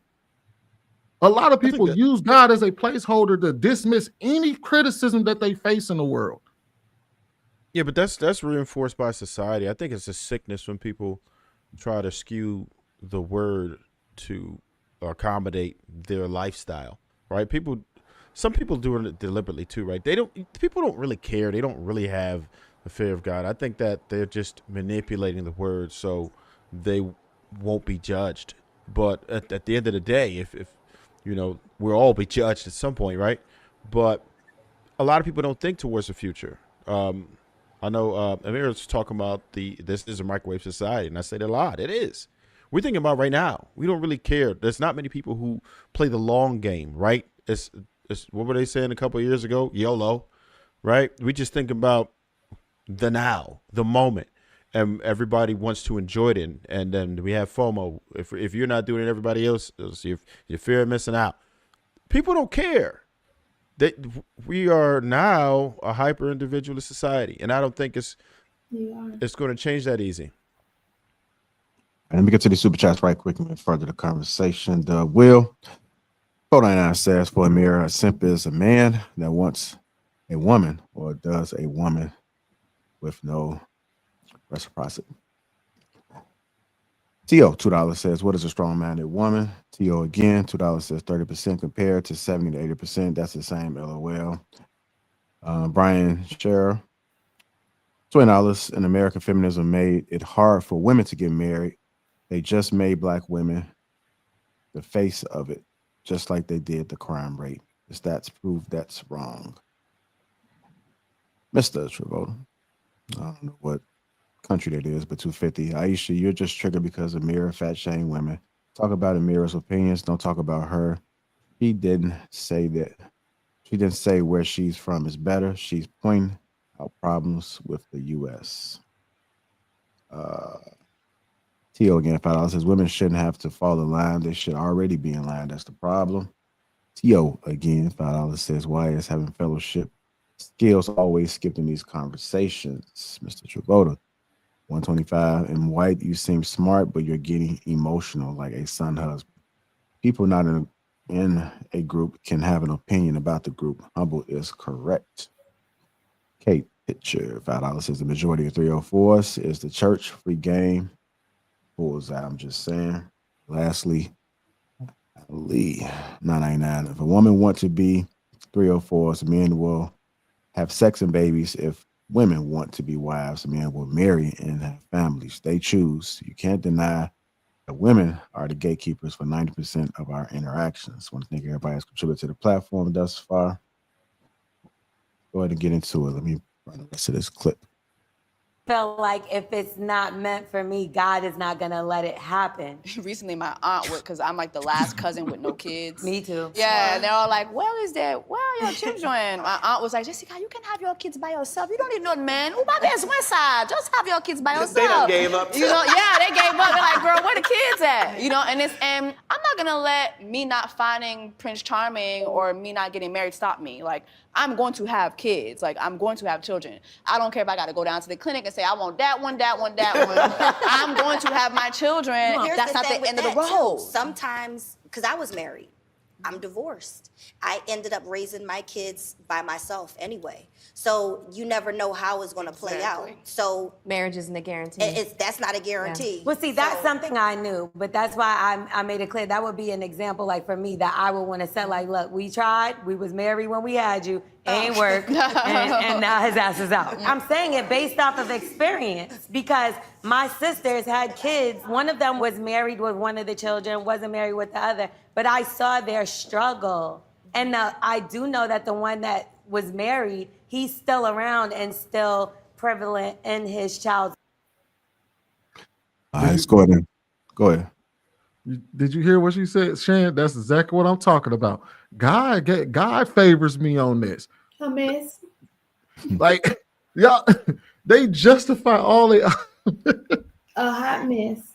And the thing is, Sweetie, why do you think that's the reason why I got irritated a couple shows ago? Whenever the woman that was getting ready to go out there and commit adultery was trying to push the Bible and say that don't listen to and trying to quote scripture. Shane, that's exactly what I was talking about when I said it. Yeah, I left y'all up there. That's exactly who I was talking about. See? But yeah, like I could definitely see how somebody would be frustrated with that because, to your point, Shane, there should be God in it. But what happens if somebody thinks God thinks something differently to what you think? People worship different gods. It could be the same God, and it ain't even that they worship different God. They worship the same God, but both of them getting different messages. One person is getting this message, and the other person is getting this message, and they both reading from the same Bible. But one, I'm just gonna be here. I'm just gonna be honest though. Which system gives better results? The person who is advocating for the word of God through the lens of what she was advocating for, or somebody that's advocating through God through the lens that Bruiser is advocating for. And I'm talking about Bruiser versus the lady who was in that video that just justified her actions by using God as an example. Who gets better results? These women up here are talking about going to the clinic and becoming single mothers by choice.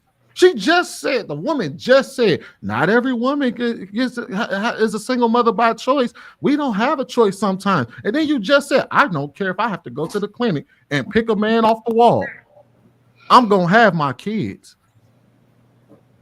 Don't y'all think that kind of rings true in their mind when they dealing with the dude on the street and they say, I don't give a fuck if that nigga there or not. I'm going to still have my kid. I don't care if he's a dad or not. I'm going to still have my kid. I don't care if he's suitable or not. I'm going to still have my kid. And you got to think technology. I don't think when we created technology, we didn't compensate for the exploitation of the family unit or the nuclear family. We didn't take that in mind. That I think we had so much trust and hope in women in society that we didn't think that they would go to that level. So when we were thinking about ways to create technology so you can do artificial insemination and all these other things, we didn't compensate for that. And I think to Shannon's point, that's where you can kind of say, okay, men are leaders. You got to put the responsibility back in our hands for creating that. I think we created a monster that we didn't think that would come back, and it came back to bite us. And right now, I think it's a toss-up between, okay, do we need to overturn it, or look at all the billions of dollars we're making off of it at the expense of the nuclear family? Now it's like you done got yourself in too deep where you can't even get yourself out because you're enjoying the evil side of it to the point where you don't want to remove it anymore. So it's like, get in where you can. You know what I'm saying? You got people making billions of dollars off of consumerism because the people are split and spending their money separately. And it's a cause, it's an impact or inspiration from the technology we created. So you kind of look at it that way. A lot of people might not want to go that far, but those are the layers that you may have to peel back to get a deeper understanding of why things are still the way they are and nothing has changed. Go ahead, Ty. I know you were trying to get in. I was just going to point out that this just goes back to what we were talking about yesterday, especially the lady that stated that she would go to the sperm bank and have her children regardless if she finds a man or not. I think one of the biggest issues in Western civilization is just the selfishness, because you're only thinking about what you want. She's not thinking about how that's going to damage that child. Yeah, you gave that child life, but now you're a single mom and you're raising this child by yourself, and you're continuing this generational idea that we can continue to do this and everybody will just figure it out as we go along. And I think that's the ideology of a lot of Black families, unfortunately, today, especially the modern Black woman's family or Black family, period. It's we're just going to do what we want to do, and then our kids to figure it out just like we had to figure it out, instead of us trying to solve the issue just so that we can get the satisfaction that we want in that time. She has baby fever, so now she just wants to go and have a baby. But what about the child? I think that they push even the artificial and inseminating, even when men getting pregnant and the ability to do all of these things without a man and without, having a man-woman household, the Western or US pushing this LGBTQ agenda. And I think a lot of that, I can do this on my own. I can go to the sperm bank, and just this modern technology drives a lot of that as well. And it is a narrative that's pushed, like you can be a single parent. You can just go pick out a child. You know what I mean? Like it's not just within the Black community. I think that someone mentioned, I don't know if it was Amir yesterday, that we live in such close proximity to one another that a lot of these values and morals start getting mixed up and interchanged. And we have to figure out how to stand on like our morals and our values, because who actually wants to just go to a sperm bank and pick out a child? Like, I Louise, that's it. really even, that doesn't make sense. They shouldn't even be allowed to do that, because a child needs a father and a mother. Just like when you go to adopt a child, they take you through strenuous things to make sure that this is the right fit, right? So I think that it should be the same. You shouldn't just be able to go be like, I want a baby, put it in me without having two parents. Well, let me ask you this, Aish. If you think that they shouldn't be allowed to do it, and you don't think it's just a black community thing, but let's just try to focus on our sisters first. Noticing all of the movements and the traction black women has been able to get to make changes. If they collectively thought that it doesn't make sense to be able to go and just point at the wall and pick some sperm to have a child, why haven't they gathered up their posters and stuff like that and went out and marched against that to get that dismantled? If they thought it didn't make sense, like, I don't think I do. You know what? I was going to make a mistake saying that. I believe women know the black women know the power they have on influence of changes and laws and stuff. It just shows what they care about. If they cared about some of these things, like I think Trev or M. White shared a link to the King Talk, where I think in the state of Michigan, women were just name dropping on a birth certificate so they can get government assistance or government aid. And they never even met these. They didn't even know these dudes exist. And these guys are paying thousands of dollars and in and out of jail for child support because somebody just luckily randomly just picked their name and put it on there, and she had to do it. So, like, knowing that, how many women do you see coming to City Hall or whatever they go to get change, to say, hey, look, y'all need to stop this shit, because I don't think the guys should have to deal with this. No. I don't think that, they're not doing none of that. Just like feminism and a lot of these movements, they kind of trick, or like, hey, they have tricked black women into participating in these movements. Because honestly, I don't know anybody black that was like, I'm finna go get artificially inseminated. I think this is something that they just included us in. I don't but think can you at least address that? Can you at least address that first? That you yourself don't see black women as a whole run into the powers that may be to make the changes to actually ask, hey, I need to do away with this. You don't see that, do you? I see black women as a whole because I participated in some women that I know trying to get some laws changed around men being placed on child support.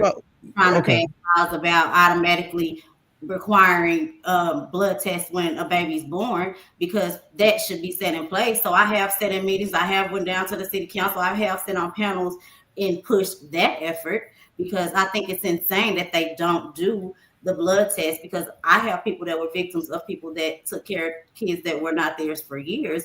And I think that, that's ridiculous. The whole concept of child support is not to put anybody in jail, right? And I think the first step that we need to do is change the laws around that. So I've sat and been around women that have support for things like this. Now, artificial insemination, like I said, we didn't really talk. That was like white people stuff to us, right? But because we're not out here doing it. But I think it was pushed as an agenda to us, and it's an option. So they created that option for us, and it didn't help. Just like they created the Plan B pill. You know what I'm saying? That's not a valuable option to me. Like, if you don't want, they've been telling us how not to get pregnant since 6th grade. Like, don't have sex. So Aisha, I commend you on your work for what you're doing. But he did present a question. He was asking, do you think that black women are actually doing that as a whole? Do you? Do I think they're getting artificially inseminated? No. No, just as far as going to what you're doing, going to meet councilmen and all. Thank you. That's what I was saying. And just to give you another angle of understanding, let's say that was actually on the ballot for Kamala Harris. Do you think the same amount of black women would have voted for her? If she would, if what was on the ballot, if she no fault divorce. You can't just put anybody's name on the birth certificate. Things of that nature. Who's just putting people's name on birth certificate? That's fraud. They should go to jail. Those are so small. Like why? So I believe that people Actually, it's illegal to do that. Listen, exactly, and we also believe that those people. Well, I'm just trying to clarify. Do you think that the same? I think what was it? 80-90% of black women voted for Kamala or something? Do you think that same number would exist for Kamala Harris voting numbers if those things that I just mentioned was on the ballot? That you shouldn't be able to put somebody's name on the birth certificate And no fault divorce. Yeah, who cares? Like, why would you want that? The question is, in their clear mind thinks it's okay to put, besides lunatics, thinks it's okay to put another person's name that you don't even know on a birth certificate. That person's not in their right mind. We can all look at that person. So you think the numbers would be the same? The voting numbers would be the same? To say that that's banned? Sure. I think whoever was going to vote for her was going to vote for her regardless.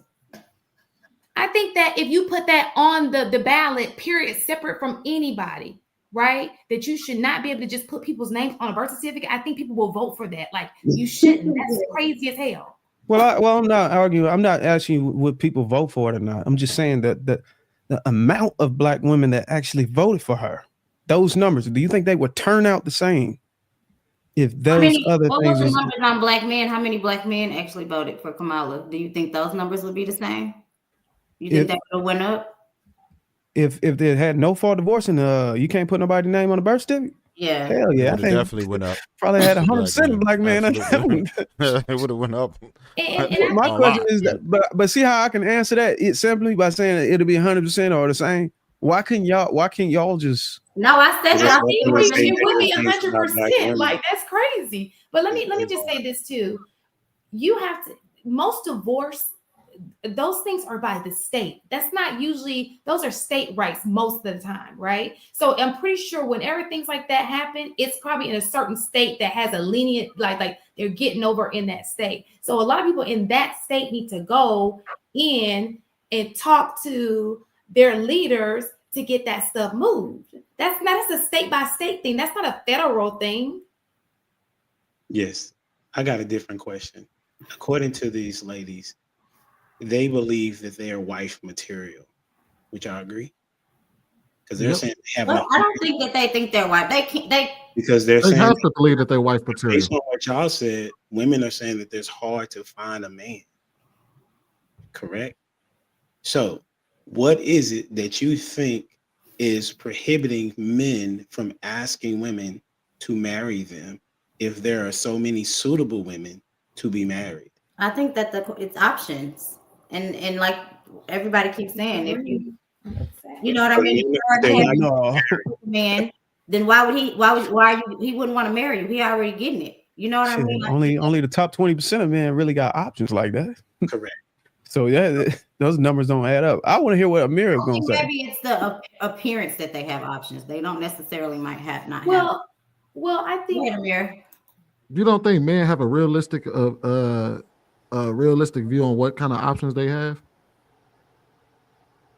I think that people think that they have more options than they do. You didn't answer my question. Say it again. I must have heard it wrong. You don't think that men have a realistic idea of what kind of options they have in general? No, I don't. You mean the group of men that have to approach and get rejected, and you don't think that they have a realistic view on what kind of options they have?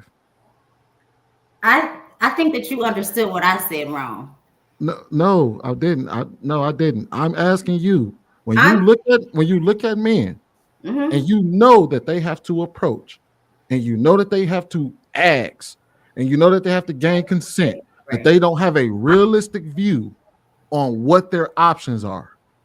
What I am saying, Sweeney, is my perception of that is that men think that they have a lot of options. They have a lot of choices in women. Almost like, if this does not work out, I can throw her away and go get the next one. That is what I'm saying. I'm not saying that you as a man don't look around. Like, I know when I go to the gas station, how many guys are gonna hit on me. Realistically, I know, You know what I mean? But I don't. Aisha, that's the difference. Is because I'm gonna explain to you. This is coming from a man's perspective. When you walk out into the world, and we pretty much, after a few years of doing this, you pretty much know what you can get and what you can't get. And you know who's an option, who is not. And we don't consider women that we don't want as options either.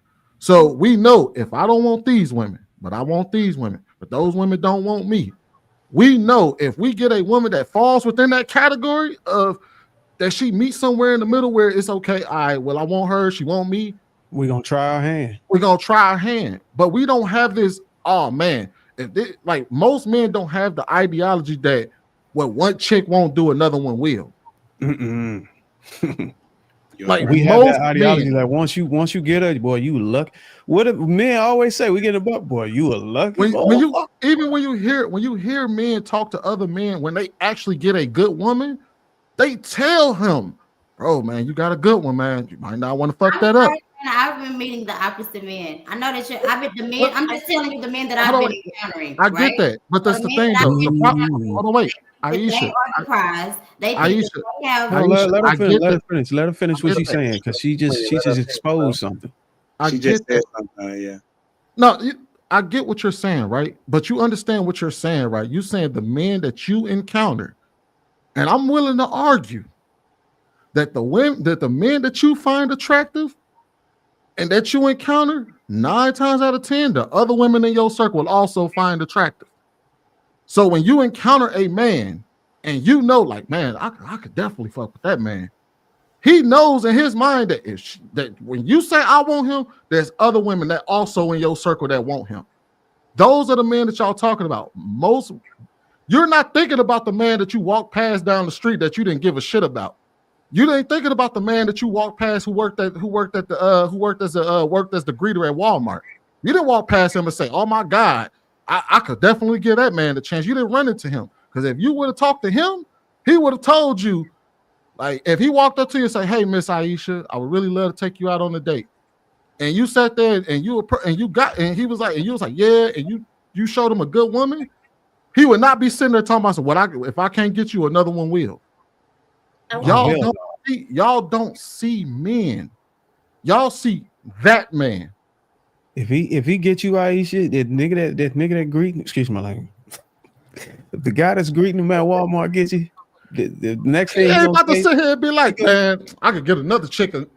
I could find another you." Like that's a Beyonce song. That's y'all thing. The man gonna say, "Mama, I made it." That's what he gonna say. "Mama, I made it." What a mirror. And that's the whole thing. Like females really don't understand that from a man's perspective. Like 80% of men are invisible.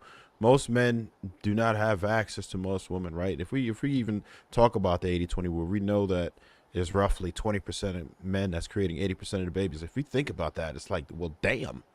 You have to understand that all these women are giving the same guys a chance, right? Those dudes that you like, those dudes that you notice, those dudes that you can actually see when you walk by. Yeah, of course you're going to be an asshole. You know why? Because he got it like that. Because all your homegirls want him too. Y'all competing for that guy. Or waiting for him to come around to you or whatever, but the desire is there. And the problem is, all those dudes that you looked over because of some type of ick he activated or something silly, or maybe he was too short, or maybe you didn't like, that shirt he had on, or, his hairline might be receding a little bit. But guess what? That dude would have been a great husband. He would have been a great father to your children and all that. But y'all said F him because he didn't provide you with something superficial. And that's crazy. So okay, I gotta let Amira go. Yeah, she been. Oh, go ahead, Amira, because she been waving and I've been trying. No, I wanted to respond a little bit to you guys because they made a really good point, Aisha. They made such a good point. And I know you started understanding it more that they started explaining it. You started understanding it. But the thing I wanted to point out was that when they were talking, I was thinking about how all the women are like, "Oh, I don't want to be single. I want to find this man." And I was thinking as the men were talking that the majority of women, they don't have a reason to be single. If it were true that women actually saw men, as Trev says, women don't see men. Men are invisible. They walk past them unless they have something shiny, something fast, or something rich. They don't see them. They just walk right past them. And the other thing is that that's why so many women believe that they have so many options. And the truth is, you have options for sex, but you don't have options for marriage, because even though a woman, just like Aisha said, oh, when I go outside, so many men will talk to me and try to get me. Yeah, they'll try to get you, but they're not really, the majority of them aren't trying to marry you and see you decently. The majority are just talking to you because maybe they see you're cute, or to say, oh, I think she's cute, I want to do stuff with her, but I'm not gonna keep her. And I think that's why a lot of women, when they treat men so disposably, is because they think, I can throw this one away and I just walk outside and another guy is trying to holler at me. But that guy is not going to marry you. He's not going to take care of you. That's, So go ahead. That's exactly what my question was. If it's so many marriageable wives, then why are you single? If you're such a wife, why can't you find a husband? Because I'm saying that you believe, Aisha's perspective, you believe that men think that they have more options than they do. When that isn't even a problem. That's not even a probability to say that it's true, because the person that is hunting knows how many options are available to them. Now, the person that is getting hunted, you don't know how many. You recognize the ones that are coming after you, right? And so most men know, like what Sweeney's saying, who they can approach and who they can't. And when I think somebody had said this, the current thing is that women believe that they deserve a particular man that they really don't qualify for. For example, I would beg to differ that the majority of the women, of course, as Ricky says, there's nobody on the panel, believe that they deserve a man that makes money. They deserve a man that is already well put together, which means that he has money. They believe that he should already have the car, the things, the nice things that he's supposed to have already. They're not looking to be what God says you're supposed to be, is to be a helper. And you are to be a helper to get him to where he is supposed to be. And Proverbs 31:10 even says that it's hard to find a wife because she's more precious than rubies. And one of the things that women think that they are is a ruby, but they're not. Because if you're a wife, then you would see men. But that's why fathers are important, humble dad, because the father is the one who tells the girl, this man's is not wanting you. He wanna. That's it. I'm not gonna say the words, but then the father is the one, and that's why I said father is so important, because in my case, we get married, and like we were talking, Aisha and Ty yesterday, we were talking about the mahar, and I told you that virgin women they can ask for anything for marriage. And during marriage, you can ask for 50 gold bars, and you'll get that. If you're not a virgin, you can ask for 50 gold bars, but you might get 50 quarters. Right. So you don't, it just, because of that. And that's why I think it's important, because the men are the ones who give the value to the women's. The women, if you ask a woman how valuable she is, she's going to say she's the most precious thing. She's this, I am wife material, I am this. But the man is the one who's going to decide if you are that, not you. And that's what I keep trying to say, that it's like, they're saying pay attention to what this particular show is trying to say, let women talk or listen to women or something to that regard. But you would need to listen to, like, I liken it to an institution, a college, right? So the men are the college and the women are the people that's trying to get into college. And so you're asking for this college, what in your case, y'all would say high value man would be an Ivy League school. You're asking the Ivy League school to change their ways and how they view you, when in fact, you're supposed to get yourself right to be eligible to get into said Ivy League school.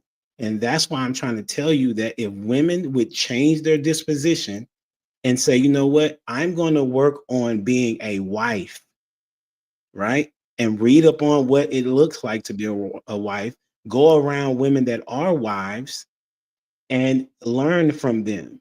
You can also learn from husbands that have been married a long time or have been married in a good marriage as well. So it's a matter of, are you a wife? Because if you are a wife, men are going to find you. If you close your legs, these men that y'all talk about, they cannot have sex. They won't think, this 20% won't think there are more of you out there, because you all have come together and said, listen, we are walking together as wives, and we rocking as wives, and we ain't doing nothing that a wife would do. And men don't have a choice to change, considering there are no fathers currently in the home as they should. So that is why women have to change first, because y'all fought for this equality. Now you have the power and the leverage in your own hands, and see what you have done with it. You have made it to where we are now, which is the dating pool is trash, and they're not even looking to be married until when? Till they get to be 40. That is what I'm saying. So one more thing though, and this is probably the ugly side of it, that, you know, I love talking about the ugly side of it because I don't give a fuck. But ladies, if you do, if all you encounter is men who feel like they got options, and you also got to consider that you might be, what in Trav words, punching outside of your weight class. And sometimes you don't even do it intentionally. Sometimes your ass can push you into a different weight class, because it's just some of the guys that's in that weight class will consider messing with you just because you're protrusion. So I'm you sorry, got to what? kind of. Wait, So sorry, that's why, what? What'd you say? I'm just trying to understand. You said your rear end put you in a different weight class. What does that mean? well, depending on how your body is and how what you market can expose you to a weight class that wouldn't really necessarily give you retention. So you also got to consider that, and that's why, and that actually amplifies Humble Dad's point about re-optimizing yourself to be, you know, be a wife and hanging around a wife. I think Amira, now that Because you might got be a lot of women that's going to cultural. push back on that because they don't really want to change. But then you got to ask yourself, okay, if how can I be a wife if I come from 304 material? How can I be wife material if I was raised by 304 material? So you do got to re-optimize yourself. Or let me be nice. How can you be a wife if you weren't raised by a wife? So that actually, you know, makes this point that you may have to surround yourself around women who are wives, or, you know what I'm saying, whatever he said earlier. But I solely believe in that, man. Like, it's your circle. Your circle can elevate you or bring you down. I think that that's true. I think that because, like me and Ty said, that we hang with people that are like us, right? And I think that everybody is shopping in the same pond, for instance. But I also think that I was a wife. I was in a relationship for 17 years. So I am the quintessential wife. What I will say is that I'm a wife from day one.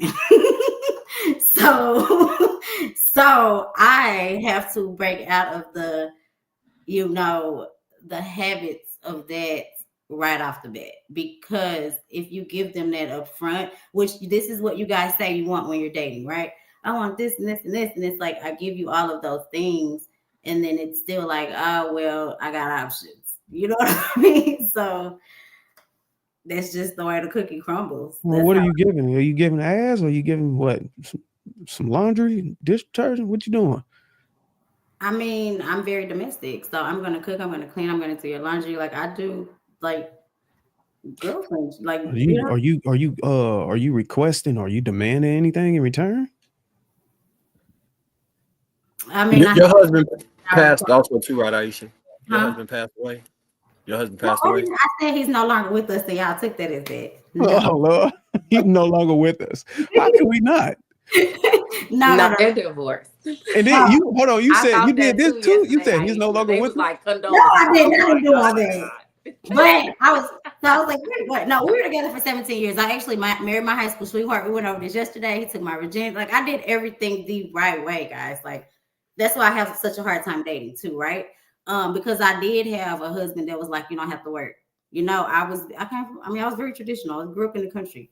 But things happen. I actually be transparent. So I had a daughter that passed away. And when we lost our daughter, it literally tore our marriage apart. So not to say that like sorry to hear that. Oh my gosh. Not to say that it wasn't a good man, and it was a really tough time, right? And it didn't work. And I take a lot of that because we met when we were 14. Like I fell in love when I was 14 years old, and here I am like 35, you know. So it's like you're not the same person you are, and especially when you've encountered life and tragedies and You know, I can't say anything bad about him. He's a great father and all of those things, but we didn't work out. So here I am on the dating field, and I know who I am. I know what I bring to the table, educate, all of those things, right? And I do encounter men that have literally told me like, I have options. Like went on it, like, oh yeah, I have options.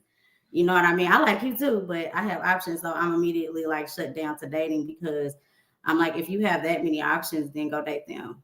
Like, But he chose you. but why would you say that to me? But he chose you. It's not gonna work out. I need to be your only option. Did he choose her if he's saying he has options? Right. I will say this. Oh. I'm only saying that because in my dating experience, the guy that I'm with now, he never said that to me. Even if it was that he had options, it wasn't something that was brought up. Can I ask you a question, Aisha? No, this was stated to me. Like y'all don't understand. I accept that it was stated to you. Yeah. What was that? Can you give us the context of that conversation? What happened? I kind of was at a point where I was like, what are we doing? You know, are we going to be exclusive? You've been around my child. We're exposed to these things. Like I need to reestablish a commitment because it was kind of like on and off again. And he pretty much told me like he was a high caliber man and he didn't really know what he wanted to do right now. And that he had other options and that unbeknownst to me, like he was like dating other people. So this was like I appreciate his honesty. Hold on, wait a minute. Hold on. Oh, you busted it up before? Like I be intentional, right? Tell the man what you want. Like it's time to call a spade, right? Because he hasn't been saying like we're exclusive, but you're doing everything that says we're exclusive. So in my mind, I'm like, he said he had options, honey. And after that, Wait a minute. All the same. Wait a minute. You said you were trying to be intentional with somebody that you was on again, off again with. Because God damn it, man, shit. What did I say? Did y'all sleep together? I hadn't been. I had been like, I'm not sure. I mean, it's hard. Like I've been with the same guy my whole life, right? So I feel like I was like, you know what? This is somebody that I really like. Been around my daughter, like the whole nine, right? So I know it might sound funny to y'all as men, but I was just like, okay, it seemed to work. The bags that I had, everything that I have going on is in the past. We can come together and actually make this work in my mind, right? Dude was like, but that's the difference, right? Because the thing I think also with women, especially good women, is like when you put a lot of time into a person, even if it is off and on again, we look at the potential of the person sometimes rather than the reality of the situation, right? So to a lot of men on the panel, you might be like, it was clear signs, like he wasn't serious about you. But from her experience, the times that they spent together, he was giving her through actions what she thought would grow into something that was going to be substantial until. So what is it? If you can help me understand, I'm coming out of a marriage, so I'm looking at every relationship understandable. as a marriage. So I'm looking at every relationship like you got to go through this, you got to work. I'm not. I'm going into I'm just now coming out of that. To be honest, I was going in all of these dating situations as like a marriage, right? These men ain't doing that from day one. I got a question. I got one good question for you. Your late husband. He's not late, y'all. He's not late. Oh, he's not late. Okay, I just want to make sure because I didn't want to. You know what I mean? Did y'all have an on again, off again situationship before he decided to marry? Then how the hell are you basing dating status on your marriage? 14 years old, like. She's saying that she wasn't equipped to go into the market. That's what it sounds like, right? So, however, I get that premise. 1998, okay. I get that premise, right? I mean, I had to get back into the dating market as well, right? So I understand the position, but I was definitely upfront in saying, listen, I'm not really looking for nobody at the top of the charts. It wasn't okay. Let's have this. Let's do this and let's do that, and waste time. So, and that was me being out of what my first marriage, that was 2007 when I was married, but we was together ever since like 2002. You know what I'm saying? So And to we can't necessarily. And to be fair, he knew my situation and knew I was timid, and I was like, "Hey, I'm Go with that though. And he was like, women say they want a good man, but when they get a good man, they trying to take their time and drag their foot." He was saying stuff like that to me. Right, understood. So there has to be a level of accountability to yourself, though. Right. Because you have the choice to go back into the market and not.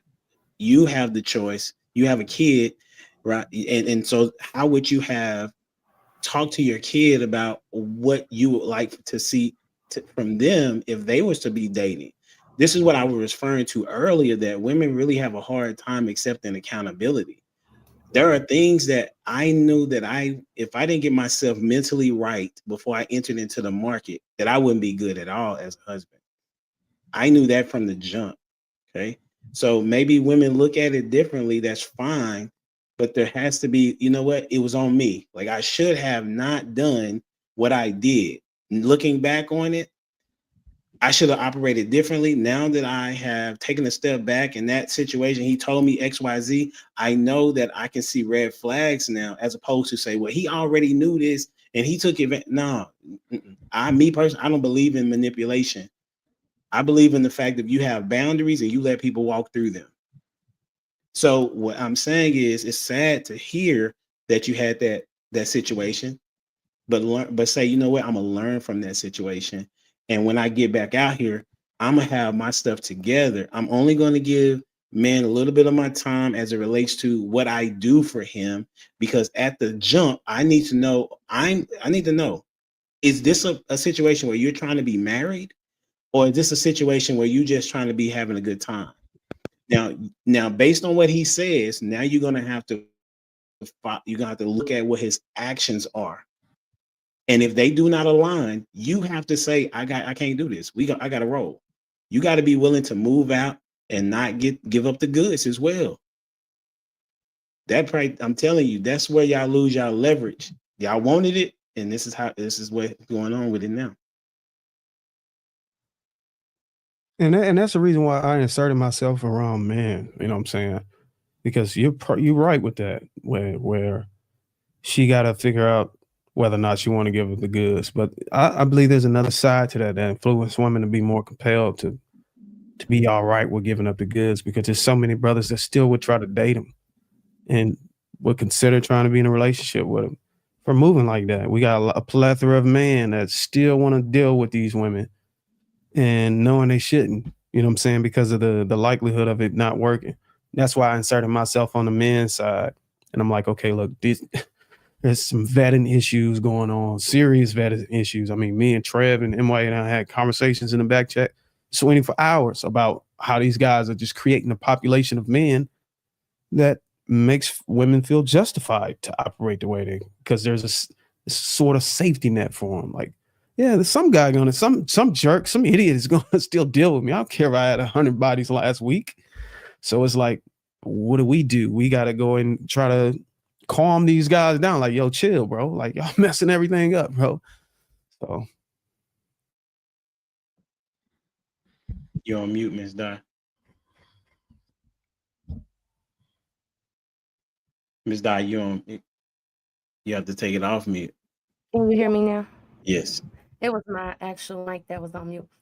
I feel like that was the issue back in the day. Like, if you hear all them like people talking, like for instance, I just went to a funeral. My friend dad, he was about 50 something. And when he came to the funeral, his main chick was there who he was married to, and then the rest of the baby mamas that he had from the past.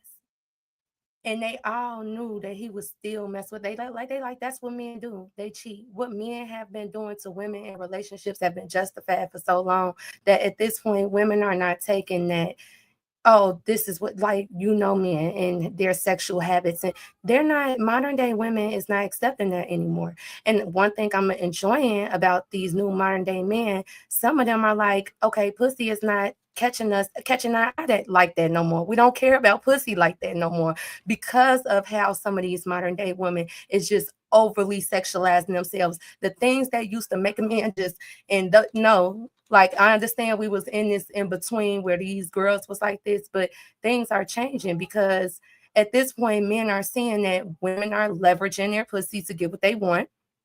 A lot of men are falling for it and they tired of it. So trust me, things are going to change soon, but I don't like how you got it's a real lack. I'm sorry. I'll just mess with it. Go ahead. I'ma always stand on this. And this is just different conversations I've had. It's always gonna start with leadership. That's it. It's gonna always start with leadership. When I look at the music back in the day, like I thank God, luckily I made the 90s. Thank God I was born 91 and not 98 or 99. Because being born at that time, I still had access to music. Soul Child, we still had access to Common. We said those were the men who kind of let women know what is going to be coming through the door, but they're like, but I'm changing. I'm sorry. Please forgive me. I want to be with you. I want to build a family. Y'all, when we talk about leaderships, the Black community do not use our politicians as leaders. Like back in the day, Martin Luther King were our leaders. They were our biggest influencers. Let's not even say leadership. Let's just say influencers at this point. Right now, the Black community is being led by influencers, not leaders. That's the issue. And when you look at the influencers that we have now versus that we had back then, none of these men are talking. You barely hear the men talking about love. Giveon is not something that's known by every household, but guarantee you knew who Music Soul Child was. Like I said, you knew who Common was. You knew who Nas was. You knew who Lauryn Hill was. You knew who India R. Reid was. So now that we don't have those artists, guess who's putting these artists in position? These Jewish record labels. Oh Lord! Always put them in position. Okay, so can I finish my thought? Because I know I'm stating the obvious. What's the difference between influencer and leader? I'm stating the obvious, but these are things that's overlooked. These are the most influential people on our community, to our kids, to our little girls, these music artists. So when Black men stop believing in their leadership skills, and Black men are not trying to take the positions of these record labels, and they're selling themselves out for $1, because when you talk to these record label producers, what do they tell you? These are college educated Black men that come in and act a damn fool in order for $1. That is the issue. Enough Black men are not putting themselves in positions to hire. So, like, think about it. If we decided, okay, we're not going to sign with them anymore, we're not going to push their agenda no more, we're going to create jobs for our people, and we're only going to hire men, we're only going to hire artists that has such. They already tried to do the thing with Lil' Kim back in the day. It was an era to where she was so not accepted by men that they had to stop, go the Eve route. You feel me? And then they came back and rerouted with Nicki Minaj because men stood on business. Eve was just as problematic. You said who? Eve was just as problematic. Have you ever heard her album? Let There Be Eve? Did you listen to Eve, and did you listen to them recently? And did you know that they were forced?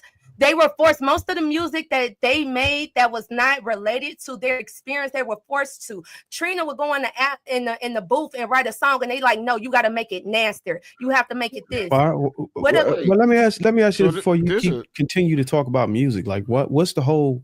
Why do you emphasize music, and then you also put that in the same conversation as leader and influencer? Because I would argue that a leader is an influencer. Influencing, and if an influencer has his credibility behind him, he's trying to lead. Is leading by example. He's also a leader. The two can intersect with each other. The reason why, because when I say leadership to me is more like I said, in a positive mindset. I say influence because they're influenced us in a negative way. I do not want to keep those. I don't want to make it seem like those guys are leaders. They're not.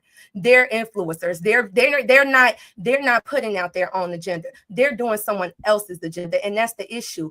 People are changing and being examples to our children for $1, not realizing the impact it's going to have on them when they go into high school, when they go into college. And the reason why I said I think men need to do it, because women are not supposed to be fighting men. The men that's causing these issues are not even the white.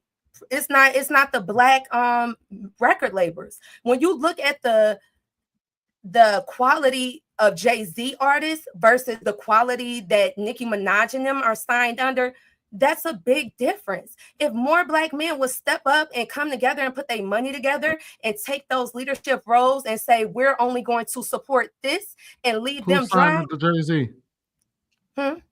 Who Hey, signed under hold on. Jay-Z? I kind of want to get off this music stuff. Kendrick Let's make sure we Lamar, stand on think topic, about y'all. Beyonce artists, Chloe, Haley, they're quality artists. They're not I think what second-rate. JR is trying to say that the music thing is not really the catalyst for the conversation. No, absolutely not. Because even It's if you went men. into the 90s, I mean, you can't really go by that, because the artists that were available in the 90s. Do you know what the crime rate was like in the 90s? You know what the teenage pregnancy rate was like in the 90s?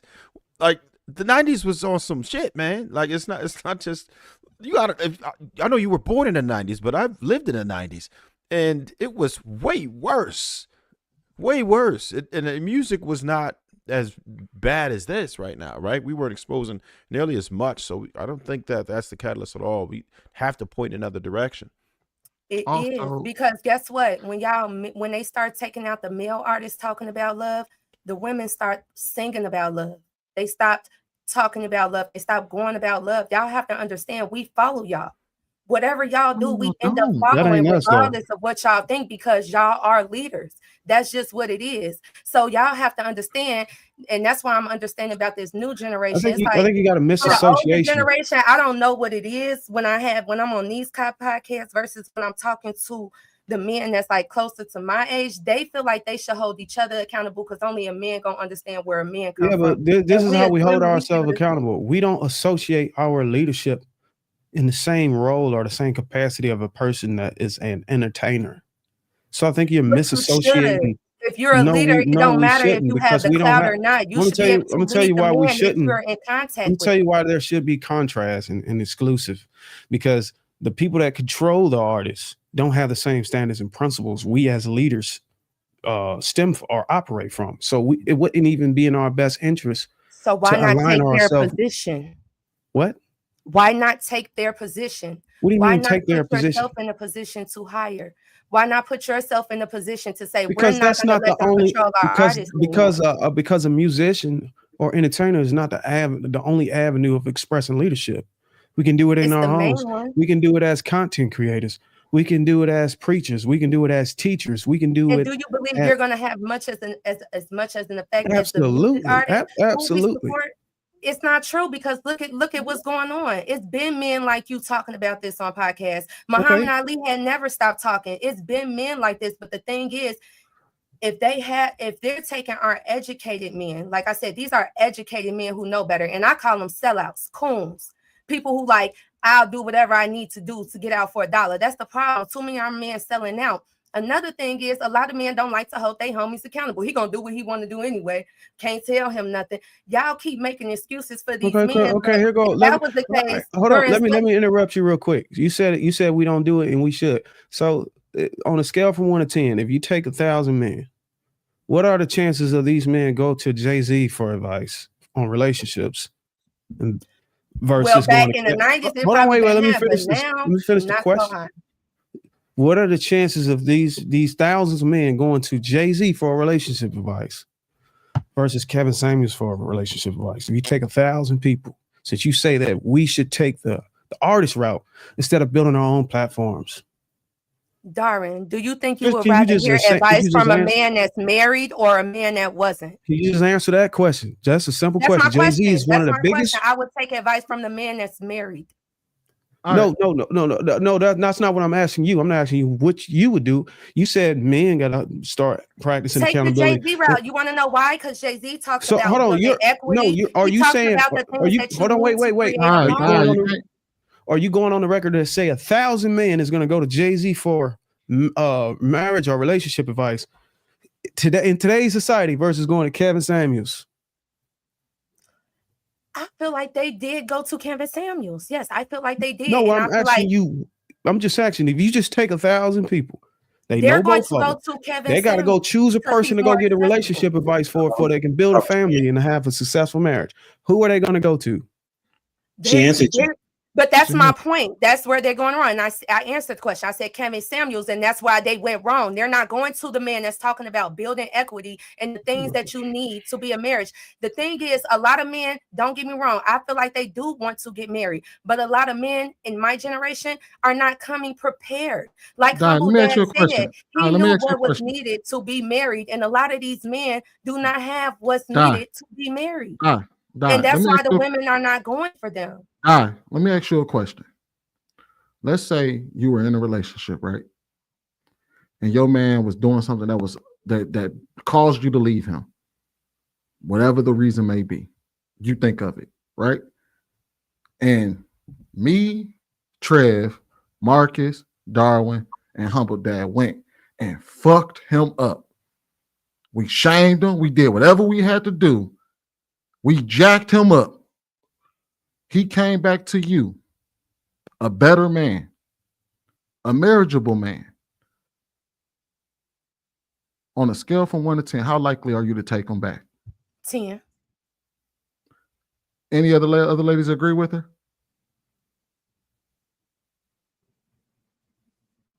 10. I mean, can y'all speak? And look, and this is one of the issues I said. But Don't listen, this is know one of what the you issues want. I was Going talking down about. to the music I stuff. said people don't have forgiveness. Hold on. People are not being Hold realistic. on, about die. You have going to on it? encounter Die. You got to these slow things down. as modern people. Die. Slow this thing down. Can I Ali, answer the question, Sweeney? go. Well, let me get the ladies' answer first. Aisha, did you hear the question? We can't hear you. No, could you repeat it? I had a All bad right. thing. Let's say. Matter of fact, you are a perfect example. The guy that you was with, right? That man that you was dealing with, that said he can have another you in a minute, right? You come to us. You come to me, Trev, Marcus, JR, Bruce, and Humble Dad. You say, man, you heard what this fool just told me. He told me he could have another me in a minute. I know I'm wifey material. I know that. And we all know this to be true, right? We like, wait, he said that shit to you? So we all go and we fuck him up. We shame him. We do whatever we need to do to make sure he becomes the man that you need him to be, right? And he comes back to you. And when he apologizes, he says, I'm sorry. You know what I mean? The fellas held me accountable. I apologize for what I said to you. And he becomes a better husband to you. He becomes a better man to you. On a scale from 1 to 10, how likely are you to take him back? A 10. And Ali, you agree with her? Yeah, I do agree.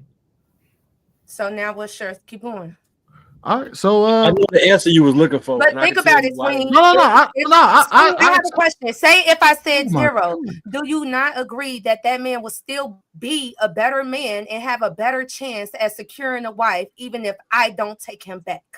No, I'm going to tell you, if you did say 0, No, if he says 0, he's gonna be deflated. He's gonna lose all hope. No, wait, Bruiser. Oh, go if ahead. you said 0, because if you said yeah, then we got a reason to go and hold him accountable, right? We'll go and we'll do that. We can do that as a community, right? But if you said 0, what the hell is the point of us holding him accountable? If the Because one he person, will hold on, still wait. be a better man. If the one person that said that she needed better out of him won't even take him back, even if we brought him back a better man for you. If you said it doesn't fucking matter, I don't care what y'all did with him. I don't care if he came back to me a better man. I don't care if I know he's going to be a better husband. I'm not taking him back. What is the point of us holding him accountable? Because we need more leaders. If I have a friend and she's dating a guy, I'm going to tell her to maintain who she is and the right woman to be, regardless of who he is. Regardless, Right. because after that relationship, she would carry That didn't those answer my question. characteristics. It don't, but we all said 10. But I'm saying, even as a 0, you're Sweeney, still Lady Di helping turning that her man homework in become a late. better man. Die. You don't agree in that with that? The point is that if he can get the same result, regardless of what we say to him, if he wants you and you say no, what is the point of holding him accountable if it doesn't yield the result? The desired result, hold on, wait. The desired result when holding people accountable for real in relationships is to make sure those two people stay together. It's not for them to go out and try to venture off and deal with other people. specifically for Aisha, if she said, I know that I know y'all brought him back a better man. I know he came back and apologized to me, but I'm good now because there's another option out there for me. And Maybe Sweeney, he'll be better. and that's where it takes women to be like, Aisha, you tripping. Now we got to go. We got to have these long talks with Aisha. That's why I agree with Ty when she said you got to work on them both at the same time. That now it's time for me to go get Aisha to be like, Aisha, think about your options. You told me that you love the way this man communicate. You told me he fuck with your daughter. He told me this and that, but he made this one mistake that hurt your ego. Let's really talk about the substance that you said that you enjoyed in this man. And let's not talk about how he hurt your ego. So now it's time for us as women to hold her accountable versus y'all coming in doing it the wrong, you this and you that, because y'all know the way y'all hold I feel like the way y'all hold women accountable, you do that for your men. But we as women, we not gonna go rough her up and all that. But we definitely gonna let her know, like, hey, G, remember these good times. Remember this. How's that working out? Right down your list. This outweighs the bad times. How's that been working out? The problem is that she would have accepted it. You the one that said, if I said 0, don't say nothing to me. He's better for the next person. And then when I said if Aisha said 0, you would have told her, hey, you tripping. You're tripping. No, I get what you're saying because I didn't think about that as an option. I was responding quickly. But that's why we try to tell you to slow down and try to digest it. Can I ask a question real quick? That woman accountable too. So this is what's interesting to me. That holds each other accountable. Correct. This is what's interesting to me. Is that women tell men to be leaders. But when we give y'all direct instructions of what you can do to be different, now all of a sudden we shouldn't say anything to you. We should only say things to men. Y'all need to learn more men. Listen to what I'm saying to you, right? That's what I'm saying. Listen to what I'm saying to you. If you're saying both, then me as a man, I can be able to. I said something to when I first got on the platform. I said something to. I'm thinking it's Marcus. Is it Marcus? Is your name? I said something to Marcus. We may have disagreed, but I said something to Marcus about when he said something to Amir. So there are men on the panel that hold other men accountable or challenge other men. It's unfortunate that you don't get to see it, that you may not see it, but men, okay? I'm talking about dudes that high character, high integrity, that have a footprint in the community are holding men accountable. Women don't like to be held accountable because if you're saying that I'm a leader, then I should be able to hold men and women accountable. And it doesn't matter. And what's interesting about your premise is that you said that Dr. Martin Luther King was a leader in the community, but he wasn't. But then you transitioned to having entertainers and musicians to be influencers. Right? So it sounds like you're not really sure about what a leader is. So let me ask the question. It ain't her place as a woman to be able to determine where a man should lead at. But this is her disposition. So I want to know give me like 3 to 5 points that say this guy is a leader. I'm asking you. This is only for me. Right. Like if I wanted a guy to lead me, he has to be a man of God. He has to have some type of work ethic. And he has to, for me, be empathetic to those he's leading to. Okay. So those are good. You're not going to find those mostly and typically in the entertainment field. You're going to find exactly. So, but however, can you agree that most of our children, these modern day children, these modern day women are mostly influenced by these entertainers who do not have these skills? No. Okay. No, they're not. And just so you know, my background is education. So I've been in education for about 20 years. And so what I see is that there are parents that are not doing their job. That is what I see. Because there is no way that my kids should be influenced by anybody other than me. I should be the primary influencer in their life. Okay. I agree with that. So for you to say we need to be trying to get in the position of entertainment, that's not a correct statement. because yes, they do influence, but that's because parents. Are you a parent? I am a parent. Okay. So do you let your child watch Jay-Z or watch any of these other people to determine how they move in life? Uh-oh. No. Okay. So why would you then give us this statement that we need to get entertainers to do something that you don't even do for yourself? Because Yeah, because I don't the think I want to reason be a why I'm rapper. yo. saying this is because y'all are born in the stage where y'all don't know about social media and obviously how much it influences this younger generation. I am around these kids 24/7. I am around these middle schoolers 24/7. Do they And the have middle fathers? schoolers, regardless of the parents, the middle schoolers that are being influenced right now, they're being influenced by these entertainers, not just music artists. Now it's also the television. Do you know how many girls are in here in the schools now fighting every day, talking about baddie shot a clock? Y'all are so, That's I feel like because the See, older generation, I Guy, feel like the Guy, older there's a generation, big problem with what you're guy, saying, Guy. There's a big that has problem, talking. and I can tell something. you, I I can didn't tell you get a That has why. chance to something to finish do my with the thought. Okay, go parenting, ahead. right? I guess I don't have a thought to finish. No, Go no, ahead. no. That has something to do with the parenting, right? Because I feel It's the not same just way. that, Aisha. No, That's no, the no. reason why Because I I'm want to talk. thoroughly Because involved. unless you grew up with social media the way these kids are, and the I problems think that that they're, that's a the choice. problems that we faced back then is not the issues that modern day people are facing now. So when y'all bring up what y'all did for back then for marriage and what y'all did back then for this and that, the issue is that they're pushing social media very hard to where sometimes Guy, even but let me where are finish these kids? talking. Where are Let these me kids' finish fathers at? talking. Where, hold Let on, me wait, but Yeah, finish what's the you talking. cannot go on a tangent Let me because this is finish discussion. talking. Let me finish We are talking. addressing Let what you're me finish saying. talking, Darwin, But because whenever you start, you're I not making always it a let you conversation. finish, Darwin. You I got to always understand let that you we're finish, smart enough to Darwin. be able to I understand always let where you you're finish, going. Darwin. You No, got to be able just to let allow us finish, everybody to brother. have Okay, input. well, I have no thoughts no more. I'm here to listen. Go ahead. You have a thought, but I No, had because I asked was her a just going to question. explain no matter how much I policed my daughter, I was going to explain to you how she was still able to have certain access to certain things. And then it's not because I taught her, but y'all have to understand community has an influence too. There was just who were we listening to? Charleston White. He was just saying how his mama did everything he could. She did everything she could. She kept him away from the streets. She kept him away from this. She kept him No, away from that. But no matter how much she Where tried was to his coddle father him, at?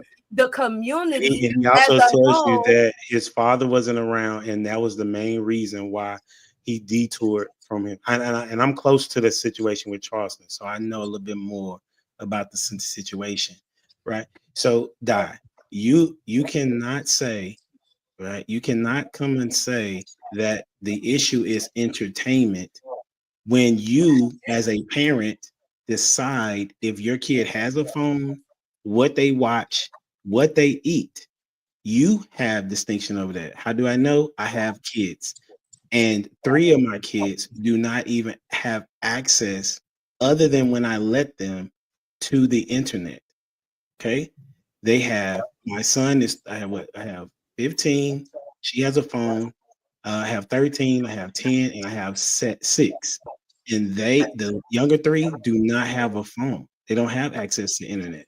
And with my daughter right now, because she's been so trustworthy, I just check her stuff from time to time because she has not given me a reason to take it from her like she has done before. And she knows that that can happen again.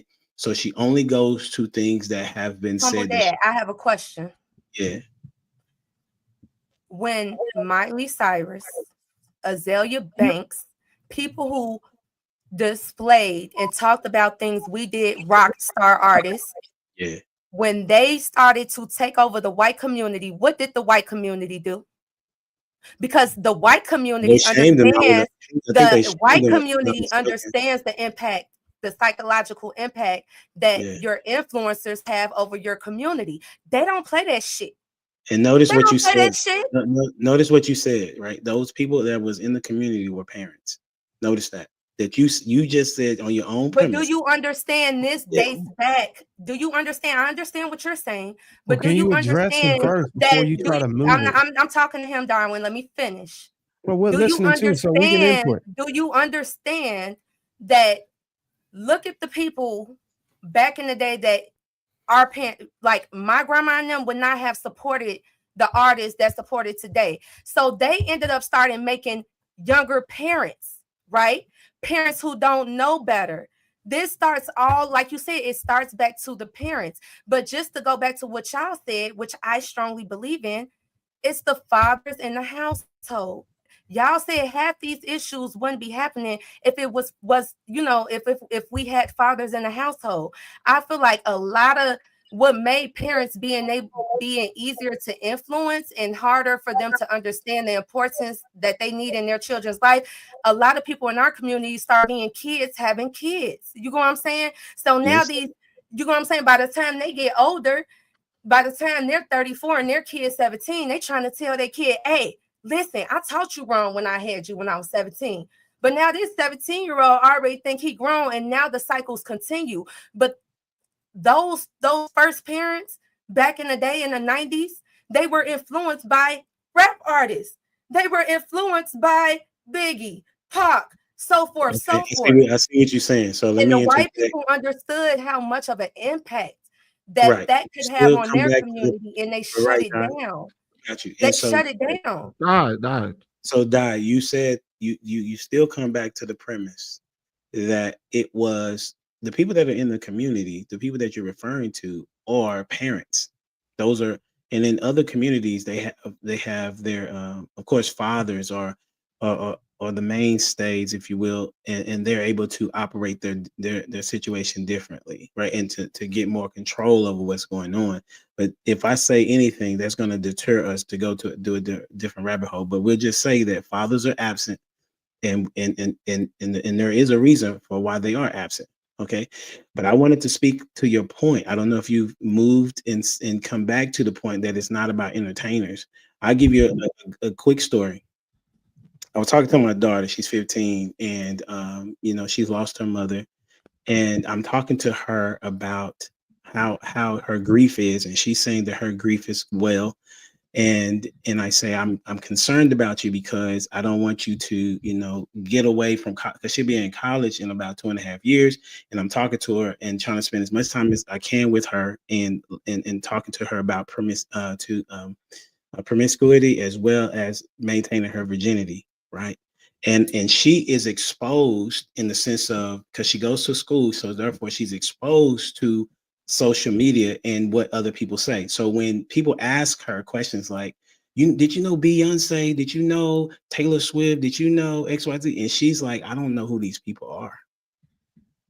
Why is that? Why is it that she don't know who those people are? Because she's privileged with a great dad. She's very privileged with most of us in the community aren't, but she's privileged with a great dad. But her mom was alive, and her mom dedicated her time to make sure that they were in a situation that they were not in that particular position, is what I'm saying. It's parents, whether it's me as a father or if it were a single mother, because I was raised by a single mother and I did not have access to, I didn't listen to rap growing up.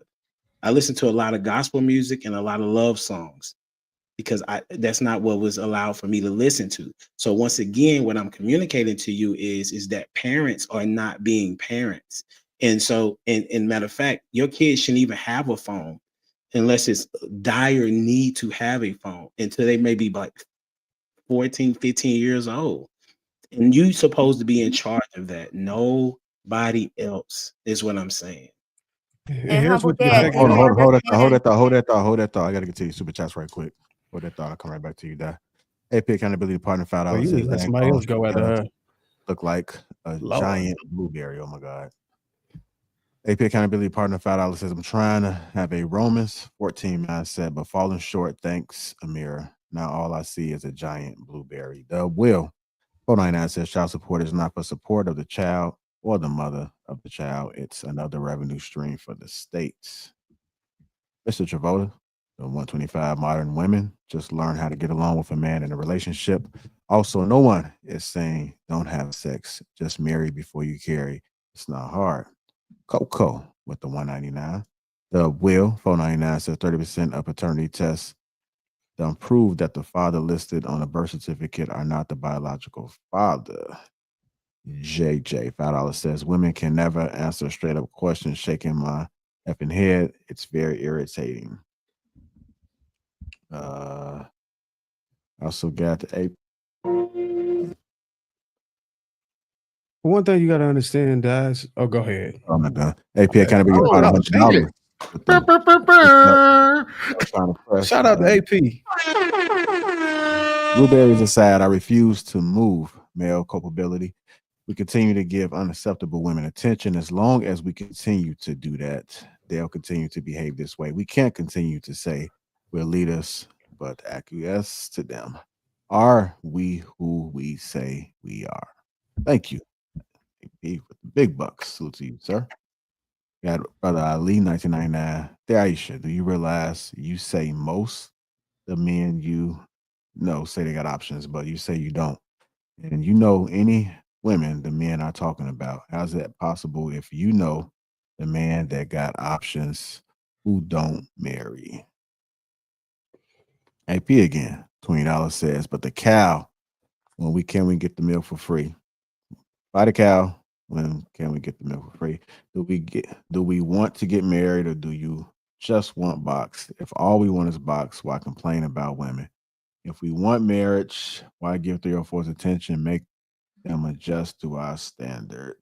AP again, $5. Lastly, if they don't adjust to our standard, then as Hink would say, don't be afraid. Leave the heifer at the restaurant. Quit acting scary. Ali, 1999, says if women say they're good women but keep having babies without marriage, and men say they're good men but keep having sex and babies without marriage, the men have to be right if we're not getting married and the women control sex. Where are we? Yeah, I'm trying to figure out what I just agree with AP. AP That's all accountability I partner calls Alicia, respect to you for sharing. It is your lack of experience that caused that. Every man you get serious with, vet them using the men in your life. Kenny, 3 stacks, $10 says he was a rebound and he never told her his intention was to get married to her. She assumed and got mad when he kept it 100. Mr. Travolta, the 125. Women, you don't understand that you need to compete for the man you want. Don't let the pride make you lose out on a good man. JJ, $5 says you can always count on Dad to take the conversation to a completely different place. It's crazy how she does that, shaking my head. The accountability partner, $5 says, Dad, quick question. Are you sure you men you hold their I homies assure accountable? you. I assure you. Oh yeah, I assure you, men hold their homies accountable. We typically don't rock with this BS. Thanks, Sweeney. BZ, $2 says, what's the leader reward for saving your raggedy ass? AP accountability part, $2 says, Dad, y'all never hold other women accountable. Hold accountable you, Cap. Congo English, $10. Great talking points and intellect, humble dad, and Sweeney. But please stop arguing with children of core mentality. JJ, $5 says, Dad, the Babel Queen.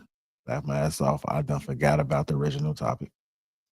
I think everybody has contributed to the platform. Shout out to the sponsor as well, AKP Accountability Department with the $100 ball. All right, what's going on, Ken? What you got? You unmute just so you know. Well, Jay, I did want to respond to Dad before you did that because and I didn't wanted to leave get it a like definition on holding me accountable. When clearly I disagree and you was wrong, in my opinion. So, can you explain to me how you hold, like how I was held accountable? You're talking about me, right? Yes, sir. Yeah, I was saying that even though we may have disagreed, I said something to you, is what I said. Okay. All right. So the only thing I wanted to say is that you got to understand that sometimes we do talk a lot of shit on these panels, but oftentimes when it's something severe and serious like this, we are trying to have a solution. So every time you come up with a problem, only reason why we're interrupting and saving your voice is because we already figured it out. And a lot of us has found solutions to them. And we're just trying to tell you that you don't have to kind of keep hammering down on the issue that's already been resolved, or we already know the way out.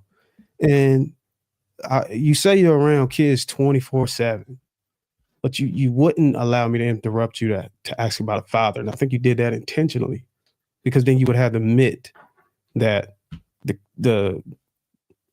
it was based off the contingency of them not having a father in the home. That's why their ears were biased to being inspired by entertainers versus their father and their mother collectively.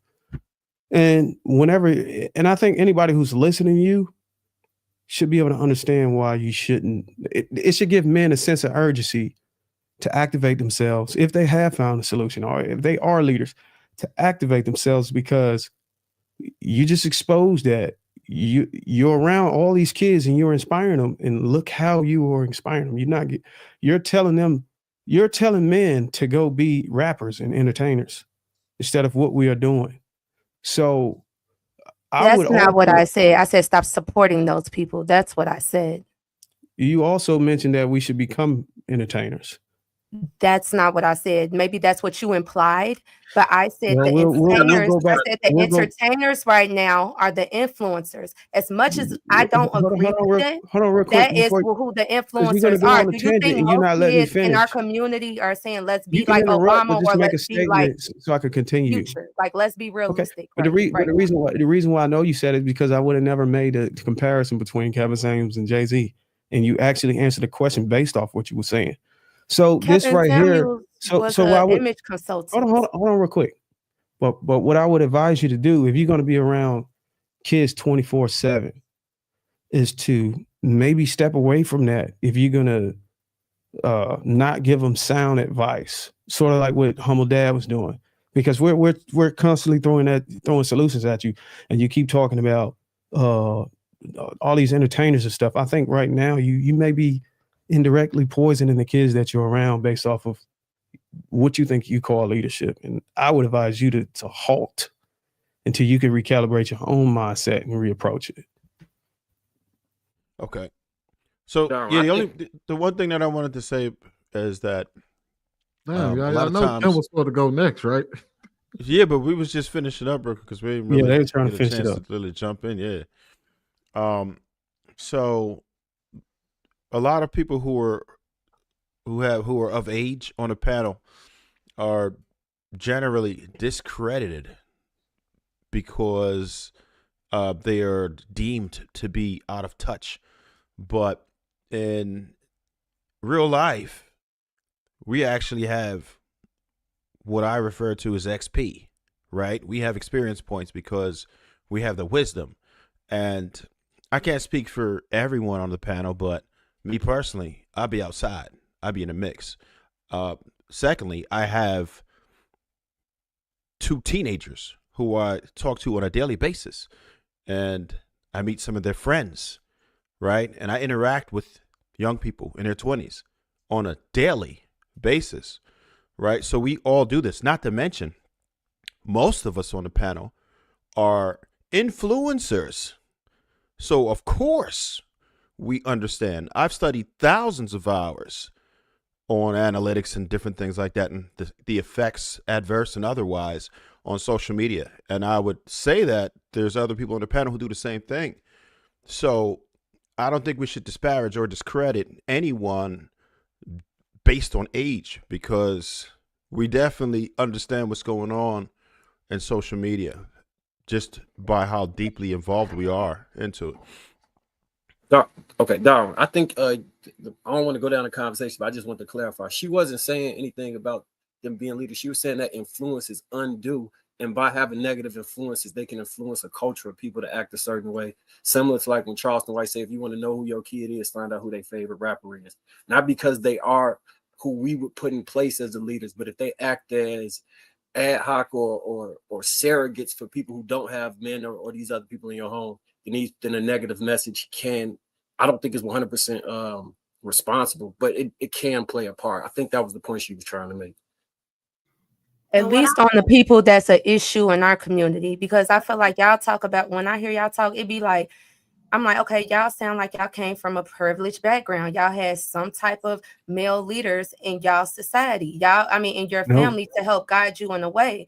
Came But from a house full of crackheads. When well, eventually you found somebody, because how did you get to where you are today? Like you said, Darwin, you even said even with us as women, it's important that we have some type of male figure to vet.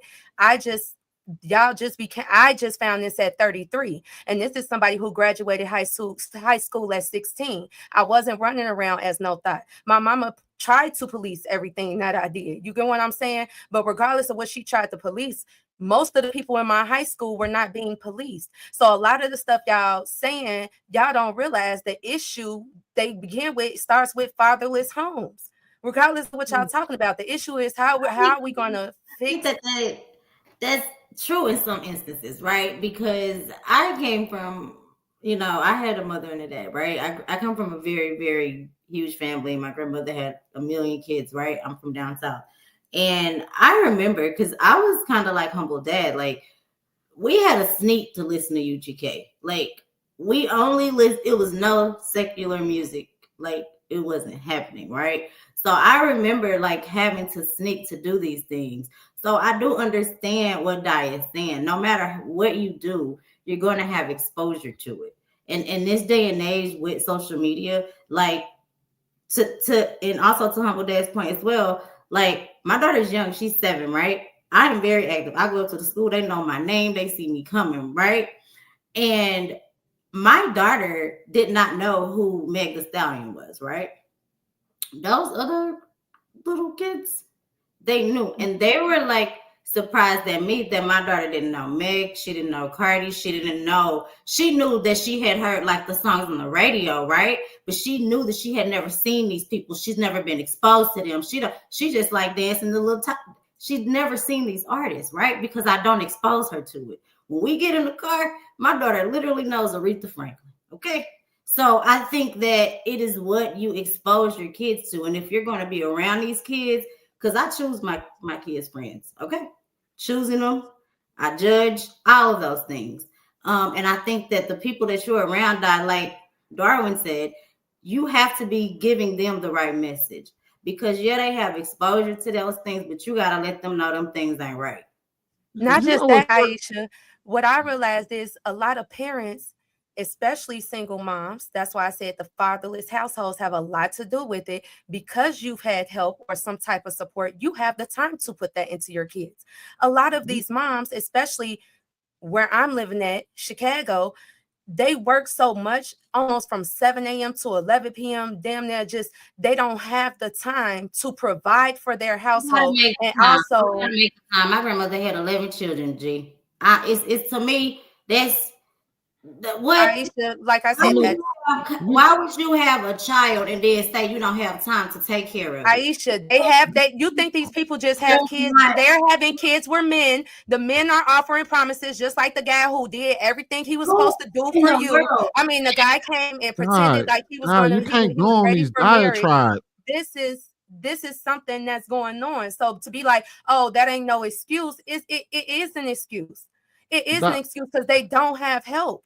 They don't have help. They like back in the day, you could go to your cousin's house. Even my child's father said that. I mean, my child's my daughter's grandmother said that. She said there was times where they would switch off every summer. One summer, I am a full-time mom. I am a realtor. I work a 10-hour job every day. Let me tell you this.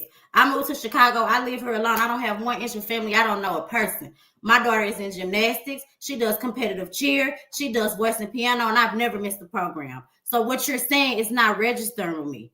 It wouldn't because you also not dealing with the trauma that most of these single parents are dealing with. Trauma has an effect on how you process things and how you move forward. Y'all just expect people to know what's better. Let them dig it out. See, that's crazy. Aisha, do you want to respond to that? Do you feel like you're dealing with the trauma as well? Let Kim. Can Kim go real quick and then we transition? Right. Yeah, go ahead, Kim. Yeah, Die because is I'm not, done. I hear where Die y'all is coming not from. looking Because for an I just answer. want to let y'all know I don't have those issues. My daughter don't know not one TikTok, and I'm not. But when I'm looking at other people in their situations, and when I've been there, when I had to deal with my trauma, thank God I had a support system that when that trauma came up, I had a support system to come in and say, "Hey, we got her while you get yourself together." You go what I'm saying? So I just want to say I am blessed. I'm not ignorant to what y'all saying.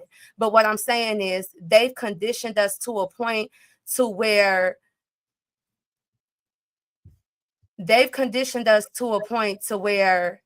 and it's not just conditions to condition us, it's the You have mental to and wrap up your emotional thought, trauma though, to Die, where so that Kim we can are go. dealing with things. Well, when I listen to other parents, a lot of the examples that we have, if you lack examples in your community, the only examples they do have is depending on what they end up tuning into, whatever the community is doing. They really, you know what I'm saying? Die. Go ahead. You gotta Kim, move on.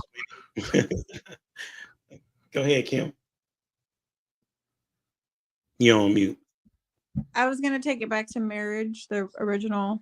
That'd be dope. Let's get it.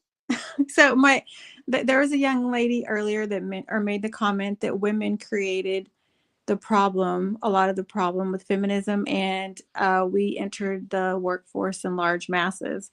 So I've thought about that, and if a lot of women scaled back, that would be fine. But I don't think that would necessarily benefit us in the Black community. We have to work. I mean, Trev and Sweeney have given us stats at large of like the average income. So we would still have to be in the workforce pretty heavily. That's not true. So you think we could scale back? Absolutely. Okay. Can you just give me in context, what do you think a healthy marriage with us not working would look like as far as income and everything? I think first of all, it has to be that y'all actually are willing to be mothers to your children. I think it would be important for you to know that you can work, but it should not be the priority. So you could do 20 hours a week or 15 or 10 or something like that to help you contribute. There are women that are at home and they're influencers now. So you would just have to find a different way of making money if it's so choose that you want to make money. And I'm speaking from experience because when when Jen, my first wife, was alive, I was the sole breadwinner. And let's see, we homeschooled our children. I worked at 2 jobs, 2.5 jobs, 3, something like that, depending on how the schedule was going. And my kids were in sports. My kids, my late wife, she would work every now and then. We had cars paid off. I had a house that I was paying on. I had the only debt that I had at the time was probably a credit card and my student loans in the house. The problem is that people don't know how to manage money, and women want more than what they should want, a lot on average, right? As opposed to where I'm at now. I'm my current wife, she is a beautician, so her time is flexible. And so I don't homeschool right now, right? However, if her schedule is flexible, if so happened that we did homeschool, she has a flexible schedule. And as it relates to managing, as far as like what it is that you're trying to get, you may have to just minimize what you want until later, because the more time that the man can spend on focusing on getting resources to move forward, the better you'll be able to scale back. But most women believe that they have to work, and that's not true. You're on mute, Kim. Are we taking into account cost of living? Yes, the current day, like the current day, like depending on where you live. Example, Texas versus. I live in Dallas. Right. What I'm saying for that, it doesn't seem like it'd be feasible for places like New York, California, where everything's astronomically high on one income. I think. You relocate. What did you say? This average, it was like 52, or what did you say, Trevor? This is the problem when people speak about necessarily about averages as it relates to income. That number is in certain spots. So you would need to say what is the average income in a particular city that you're trying to live in, because when you give that particular number, they're encompassing even these small towns as well, right? So you have to look at the averages correctly. Okay, so what I'm saying is that if women could scale back, maybe work 20 hours, like I said, 20 to 30 hours, and then the man would be able to, the company would have no choice. If women was like I'm not going to work a full-time schedule, they're going to have to do something different. So women just don't want to do that. I do. Well, the majority of women do not want to do that. And a man, the reason why a man is hesitant to do it is because women. Oh, I'm sorry. Go ahead, Aisha. I apologize. I just think that because I've been working in corporate America for a long time. So, and I think Allie would agree, and Kim as well, because to say that we don't want to do it, like nobody wants to get up and go to work every day. That's kind of like an insane thing to say, right? Women go to work every day because it pays literally the same reason why y'all do it. It pays our bills. So in essence, if we have an opportunity, like if I had the opportunity to be like, okay, I can still work and feel fulfilled in that end, but I can scale back and only do 20 hours a week and have more time to do, be a mother and have more time to do all those cool things. I don't know a single woman that's going to be like, I don't want to do that. So I think that men convince themselves of like how they think a woman would think or react, and it's unrealistic. Like I can't tell you a single woman that would be like opposed to that. What I'm saying is that they're not. Listen, this is what I'm saying. Not the top. Everybody wants to be taken care of. I'm saying that they don't want to also do the things that the man is wanting from them to hold that disposition. Is what I'm saying. I don't know what that means. In other words, women don't want to be wives. They don't want to be wives. They want to be. When y'all say that, when y'all say like. When y'all say a woman don't want to be a wife, men don't want to marry. Let's talk about it. I know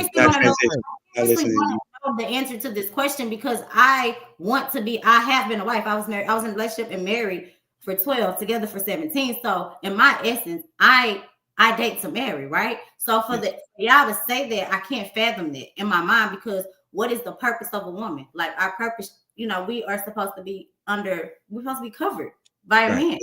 So the thought, to be honest with you, we don't want that. Let her finish real quick. Why wouldn't you want that? Like that's what I. So what you are saying is, why wouldn't a woman want to be taken care of? That's your statement, am I right? I did not say that they don't want to be taken care of. I said that they do not want to reduce their workload as it relates to going to work and having to replace that with being a wife. Because a wife is not just about going home and being taken care of. A wife is a wife anyway, right? Let me finish. A wife is a high position, is what I'm saying, and it has a quantity of job responsibilities, if you will, and that is a lot. And so when I was married, he paid the bill. You specifically, Aisha, I just told you that I was married to a stay-at-home mom, right? I just told you that. Stay-at-home mom, okay. Okay. I'm married to one right now. Okay, I just told you that, and I'm saying she put it into her mind that she wanted to be a homeschool mom. I'm like, okay, that's cool. She wanted to do that, but most women do not want to do that. They want to sit at home and chill and not have the responsibility of being a wife. Simply like listening to your husband. That's one, maybe. Okay. Give him peace. That's two, maybe. Okay. Then making sure that the kids have everything that it is that they need. Okay. That's probably the one thing that they're going to do. But as it relates to making sure he gets sexual attention on a regular basis. Ooh, that's hard. Making sure that he's fed on a regular basis, that they are literally they're doing a job that they're not going to be physically paid for, is what I'm saying to you. You all have a hard time doing that, because that means that you have to relinquish you have to be submissive to that man. And women are having a hard time. I'm not saying men are not, but women are having a hard time in putting themselves in a submissiveness role if the man is going to be the primary person to bring in the income. And that is a fact. We keep hearing it. It's because lack of trust. And when we tell you why, y'all like, that's not true because we exist and we as on this panel can't relate to that. So that's not your experience. How does that make me wrong? How does that make my statement Because wrong? how are we My point? Because you said we have an issue following. The reason why is because when Aisha tried to follow his lead, because he was doing everything a husband was supposed to do, he told her he could find 1 million of her. There's men out No, there. he wasn't doing. No, he wasn't. No, he wasn't. He was on again, off again boyfriend. That's not a husband. Right. They were dating. They That's were what on dating again. is. That was And then when she tried to move into exclusivity, that's when why he you shut gotta her stop ass needing down. kids, dog. You see how you talking? Because this is the thing. Y'all would tell women we have to take accountability for who we date, all this other stuff. And then when we go into okay, I'm not going to instantly come out as a wife, that's when the men are going to be like, well, you're not doing wife things. And why would I even take you that serious? And it's like, okay, do y'all want us to come out the gate acting like this or do you not? Die. Again, you're using Aisha's situation. That was an on again, off again. This is men, women. Men, a lot of women don't want to follow For men God's because they're sake, just listen for a second. For God's sake, just doesn't listen. respect men, bro. That's all it is. That's a wifey trait right there, not listening or listening. My bad. Yeah, wives listen. Lord have mercy. She was in a situation. And let me just say this. I'm like this because when I first came on, this is how y'all treated me. So I'm responding energy. Y'all led. When I was talking, y'all cut me off. So y'all set the tone for how this conversation was going to go. So you're gonna keep you're gonna keep interrupting because I didn't do that to you. So why are you doing it to me? You right, Sweeney. I apologize to you. Humble Dad came in right after you was just talking. I was really responding to him, but you didn't say nothing about him cutting you off. But I apologize, Sweeney. I apologize. All right. Father God. She was in a situationship with a on again, off again man. She even said it herself. Sometimes they'd be on, but when they was on, he was great. But he would also walk away. And when she tried to make it serious, you're not even listening now. Fuck it. Go, JR, you got another clip, bro? JSP. I fault in that because I understand that when my dad was a Marine, right? And I was in the Navy. So I do believe like someone shows you who they are, believe them the first time, right? But here I am thinking I gotta stick it through because we have trauma, right? I respond. Sometimes we act in our trauma. My mom was married. I come from a line of everybody was married, right, Phil? So my mom instilled in me like always stay there, stay with your husband. You no matter what happened, it don't matter, right? You stick it through. So I did, I just dealt with that situation in a way it shouldn't have been dealt with. Di. So when Di said that women make it try to make it work with their men, what Aisha was doing, she was trying to make it work with a person that was clearly showing her that that was not a thing.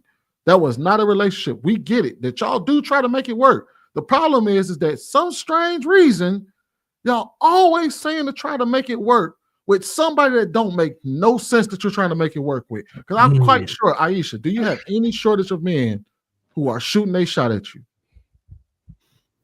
No, there's no. All right. So the problem with that, see, we keep talking about the whole, I understand that there is such a thing as trauma, right? And we don't want to completely disregard that. But if I start slapping a taste out of women's mouth and then I try to do it under the guise of me experiencing trauma, nobody's really going to want to hear that. They're going to be like, what? No. So regardless of what, we're all adults here. And at some point, we do realize what's right and what's wrong. And you're going to have to be held accountable for your actions. And you're going to have to make conscious efforts to do better. And you're going to have to make sure that you're healed before you go into a relationship. When you're an adult, no one cares. And we have to understand that. It's up to you to make yourself whole, to do better, to be self-aware. And if you aren't, then you need to talk to some people who are honest that are around you and close to you so you can get some valid opinions, someone who is willing to hold you accountable. If you don't have those type of friends, Try and find some, because you don't want to just jump into relationships. If you have damage to the point where you can't trust someone, how could you submit to someone you can't trust? That relationship is doomed. It's impossible to progress in a relationship like that if you can't trust a person enough to submit. That's ludicrous that you would even try to go into a relationship apprehensive. That's crazy. You got to understand how this thing sounds sometimes. We got to do better than that. Like, why would you do that? Just think about that. You can't go into a relationship in bad faith and expect a good outcome. That's wild. Trev, you want to know why they don't surround themselves with friends that hold them accountable? Because of their delivery. Bro, and the thing is, they know what a fucked up situation look like, bro. We are not dumb. We know what fucked up relationships look like. You know what it look like because you be in a fucked up situation. You'll tell your friend that she in a fucked up situation, and then think you like. We know what fucked up relationships look like. Yeah, over here sharing war stories. You know what I mean? So everybody knows. And you would look at your girl like, "Oh, girl, that's fucked up," and she be like, "Girl, your shit fucked up." And now both of y'all know y'all shit fucked up, but somehow, some way, don't nobody know that they should walk away from a fucked up situation. Hey, Miss Young, Mali, she wanted to say something. Go ahead, Miss. Oh no, I was actually moving on. All I was saying is that my reaction to the lady in the green dress in the original clip that JR played is I don't agree with it at all. I think I agree. Somebody made the comment, I think it was Aisha, that she felt that Black women were being used as like a face for potentially doing sperm donors, but it's not actually happening. I do agree with that because all the women that I know that are doing that are single and acting like that, are really, really rich white women. So that was, I don't agree with anything that panel was saying, blueberry, green dress, whatever. I do think it's a problem. It's an issue. And then all the other things everybody else talked about. I do believe the man is the leader in the household. He controls the social media influence, all that. I grew up like that. My dad was in the military, so I get it. He would walk in the living room and turn off the TV and be like, "You ain't watching that shit. Boop, you're done." If you have an issue with what's going on with your kids in the education system, that's why it's a free country. If you don't like it, pursue parochial education where there's a tighter grip on that. I think these solutions are not as difficult as they need to be. I understand that there is more of a struggle for that in the Black community, and I can be speaking from a place of privilege, but I also know that I had a different set of struggles that may be somewhat in line to the Black community, as I didn't grow up in a house. I had a struggle. I was a typical latchkey kid. But yeah, I think everything that everyone touched on, going back to that original video, I don't agree with the overall message that those women are saying, but I still stand by my original comment that if you were to talk to them individually, since they keep bouncing back and forth between episodes, right? Like, oh, well, maybe I want to get married and get taken care of. Oh no, I want to be single and I could do IVF or whatever. I think that if you were to talk to them intimately in a different setting, I still believe that they would crack. I don't think that they would. You guys all said that they were in front of a crowd cheering and da-da-da. And to Di's point, it's the entertainment industry. They're being influenced right in front of our faces. Who they are on that show may not be who they really are deep down, but they would never admit that on that show because they have to keep up a character. It's a face. They have contracts on their faces. They're on these big shows. So that's my 2 cents about. Do you think any man should give them came from a marriage? I mean, both of my parents met in church. My father was preaching. My mom was a choir director. Like, she did it the right way. And 2 years ago, I was dating someone. Like, I really thought this man was gonna be my husband. Like, it was just in a short amount of time. He really love bombed me when I look back at it. But I remember calling my mom and crying to my mom. I was like, "Mom, it's not gonna happen. I'm not gonna get married." My mom said, "Take your time." Like, yes, I was married and I did everything right. But she said, "I gave you the wrong father. I did it the right way, but I gave you the wrong father." For me, that really stuck with me because I had never heard anybody say that to their kid. I would never just wanna just give my children the wrong father for the sake of saying, well, we were married first. I would prefer to be married, but more than anything, I would prefer for my children to have a healthy upbringing, even if it's just me. No, I don't agree with that. You need a man and you need a man and a woman in a household to put out well-rounded individuals, because a woman can totally fill that role if the father is absent due to situations. Absolutely. It happens all the time. However, it is not the ideal situation. I know you can't replace the father's presence in a home. Absolutely not. Up until I get married, if I do get married, my dad is the most important man in my life. Up until that point, that's why the dad gives the bride away to the husband. So You know, the sad thing about this show is that the first is sickening what she said about the wrong. Like, damn, that is crazy. But the bad thing about this is that Who says that? these group of women are doing this under the guise of the word black women. And we have yet to see that channel or that platform be canceled by black women, which is just sad. Can you imagine if black men had a platform where they were talking about black the kids ain't nothing. I gave my kids the wrong wife or the wrong women or anything, or just having a whole. We should be shooting up the club as often as possible. We counseling and we reporting it, like we hosting panels like, yo, who the hell is these guys? I just wish that sisters could, if they can just come together and be like, yo, you know what? We don't rock with that. We're gonna mass report that shit. I don't see Tasha K and them attacking her, and none of them reporting these platforms like that. It's just crazy, man. Crazy work. I've only ever seen that on this podcast. That does not pop up on my algorithm. I was just to say, I don't know how them are, but why aren't men coming together to cancel Future? I'm confused. On my algorithm. This is not on my algorithm. What did you say? I've never seen this. What's the name of that podcast? I'm about to pull it up. She said, "Why are we not coming together to That's cancel why I asked Future?" what network is it on, because whoever's heading that network may not be black altogether. Because what did she say?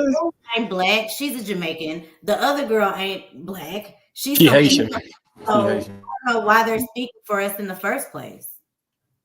Because you're black. She said she a black woman, bro. What was Kim gonna say? Kim wanted to say something. She came off mute. American. Yeah, somebody did say Future. She tripping. She said cancel Future. Go ahead, Kim. She said, "Why don't we cancel Future?"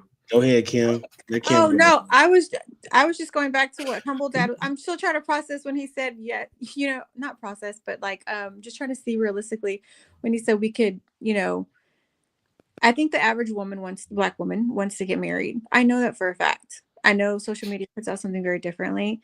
I am sad that a lot of, and again, I'm not a man, so I don't know y'all's perception, right? Y'all get to see us from a different side. When y'all say it doesn't look like we want to be wives, we're not making the necessary sacrifices. But then when I kind of look back at it, I feel like black women are always constantly making sacrifices. They've always made sacrifices. Going back, if you look at our history, we've made sacrifices. And I know you're going to say things have changed. It's not the same. We're not talking about the same demographic or type of women anymore. They don't want to be wives. But then when I look at it, I'm like, well, women still want to get married. Black women want to get married. They want relationships. So when I hear things like, well, if we were to back out of the workforce or, cut down our hours, I'm like, well, you want to be part of the team. And then you also mentioned, Humble Dad, that, we would have to wait. We'd have to be willing to, things wouldn't come as fast. So what I'm gathering, what you're saying is lifestyle changes would have to be probably drastically reduced. The wants, the things you could do if you had two people that are working full time. I know you're going to say that, but is it at the detriment of the family? But it almost seems today when I talk to even married people that are in healthy marriages, they're reporting that both of their income is necessary for their kids to go to school where they go, in terms of like living in a place that's safe and just everyday living, their kids being activities, tutoring. And I don't have a young child. My daughter's grown, but just the things that I hear everyday parents say, it takes both of us. It really does nowadays. But you got to consider the lifestyle they chose too. Right. Let me respond to you, Miss Kim. The problem, one of the problems is that people have been conditioned to believe lies on a regular basis. Most people that say they can't, that's true. They can't. I'm sitting here telling you a person that did it, and I know several people that do it, black included. Dallas is not a poor city to live in. I lived in the suburbs. Okay, Sweeney, you from Dallas, right? Not from, but I do live out here. Yeah. Oh, you live in Dallas. I'm sorry. I lived in Hurst. Is where I Where? live. In Hurst. Okay. You know what I'm saying? So it's the suburbs. It's in the middle of Dallas and Fort Worth, right? And the houses are decent, depending on where you at. And so I'm not under the guise that it cannot be done. I'm under the guise that most people don't have financial literacy to get it done. And if you say that you can't do something, then you're not going to be able to. What I was saying was that wives is what I said.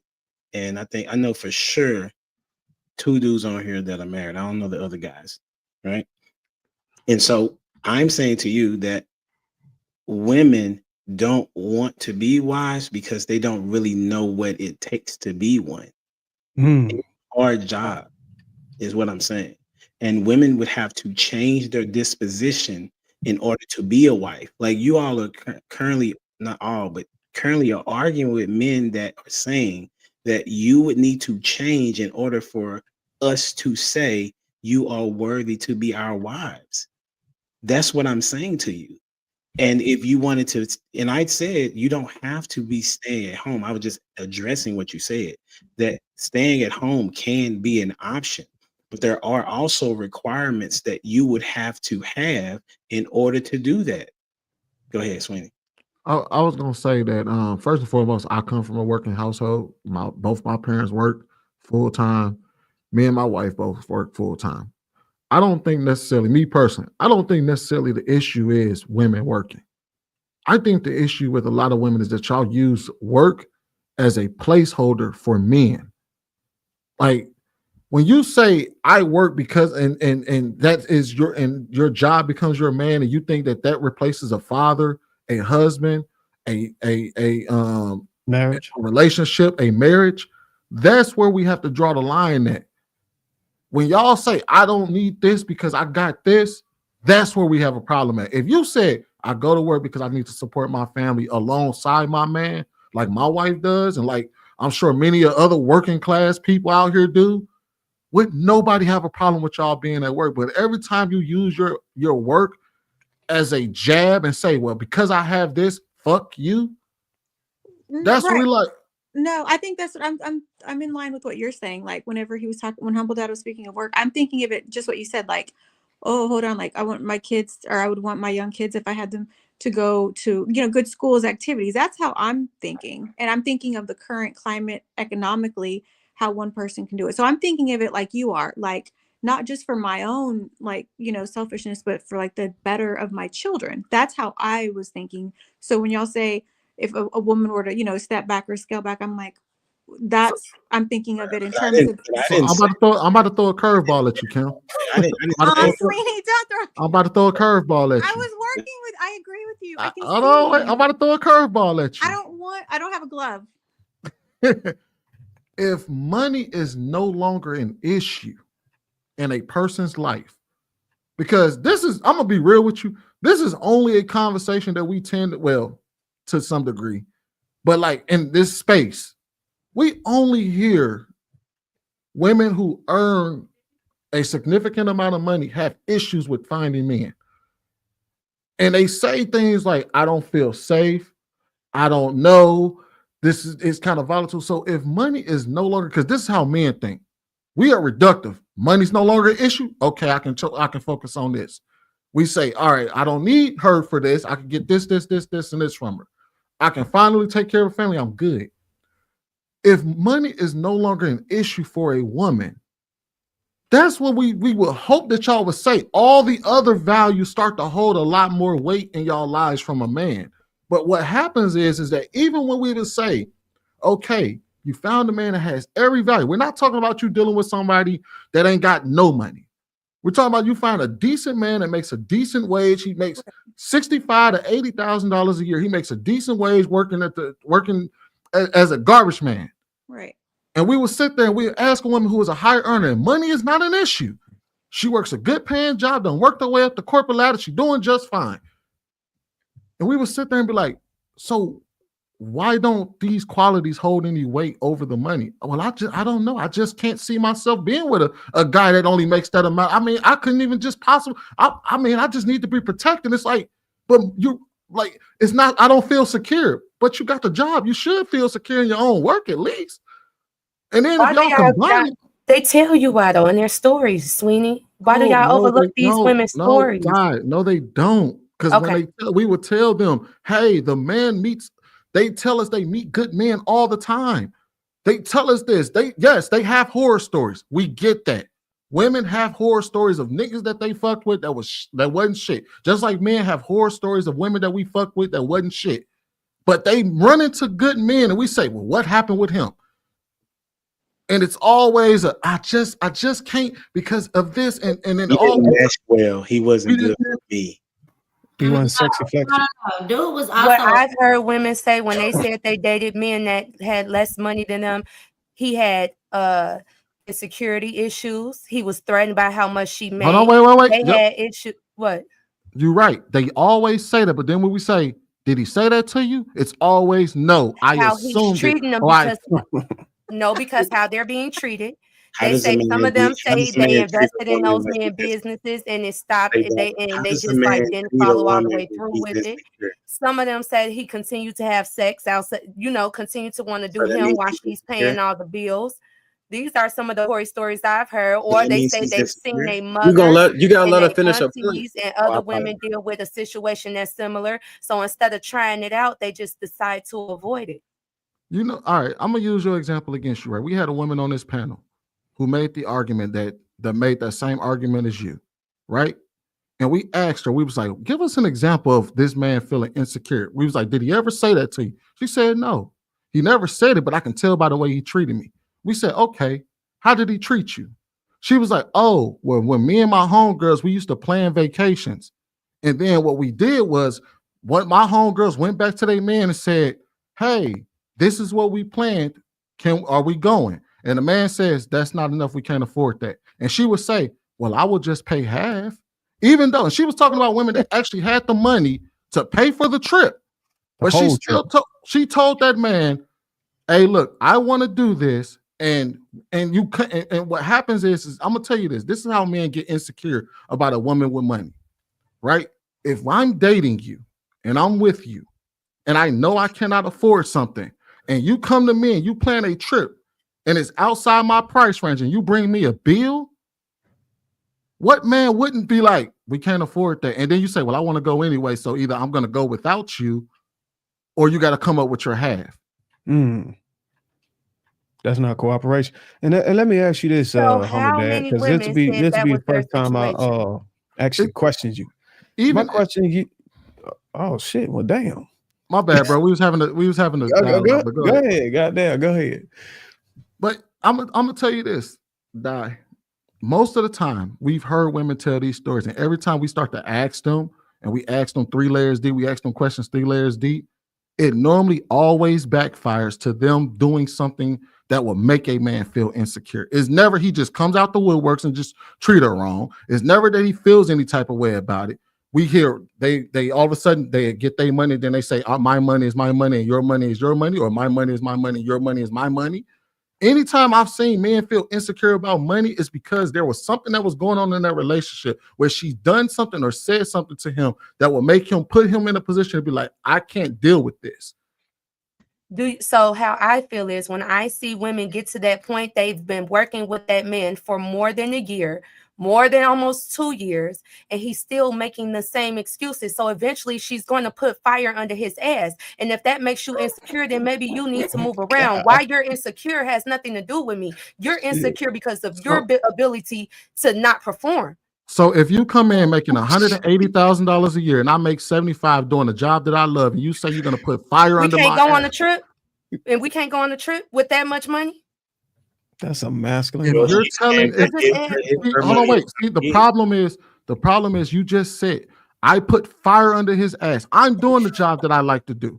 I'm doing what I want to do. I'm doing what I'm supposed to do, and you start hounding that man, telling him you're not doing enough.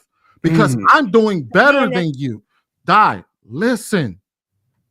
swinging. Most women who have these opinions are not in that situation you're talking about. Let him get his point out. Listen. You just said we were talking about specifically women. We were talking about specifically women that are high earners, and they can't even deal with average men or men that make decent money because they feel like, oh, he's gonna be insecure about my money. What kind of woman would go and say, I have to light a fire under his ass? And if you don't, what kind of woman? Who would want to be with a woman like that? Nobody. She doesn't. Imagine if we came to this panel and we heard women talk about how they were insecure about being house moms or mothers or wives, and then you have a group of men come up here and say, "Man, I had to light a fire under my wife's ass because she wasn't doing what the fuck she was supposed to do." And if she didn't do what she was supposed to do, that bitch had to get gone. All right. In this modern generation where people want instant gratification, these are situations that you're seeing most women finding themselves in. Even my sister, she's 5 years younger than me and is a householder. I mean, she's 3 years younger than me and is a house owner. Do you know how hard it is for her to find a man that it can match, which not even just match, but just equal to what she's doing? Do you not hear yourself? Let me look up these statistics. Let's look up house owners. Let's look up these things. Because the thing is, y'all have to realize, as men, the reason why women were submissive to y'all is because we understood the load you took. Y'all didn't just get submissiveness just for being men. It's because of the load that you took. Now, when we as women take on that load, and we're not getting the same respect, we're not getting the same treatment, the same voice that y'all get as providers or as the gradual owners. You don't think women is going to have an issue with that? If my whole main reason for doing this for you as a man is because you're a provider, is because you're this and that, some of these men are not even emotionally intelligent to be asking for the stuff that they be asking for. Y'all lack on almost all areas.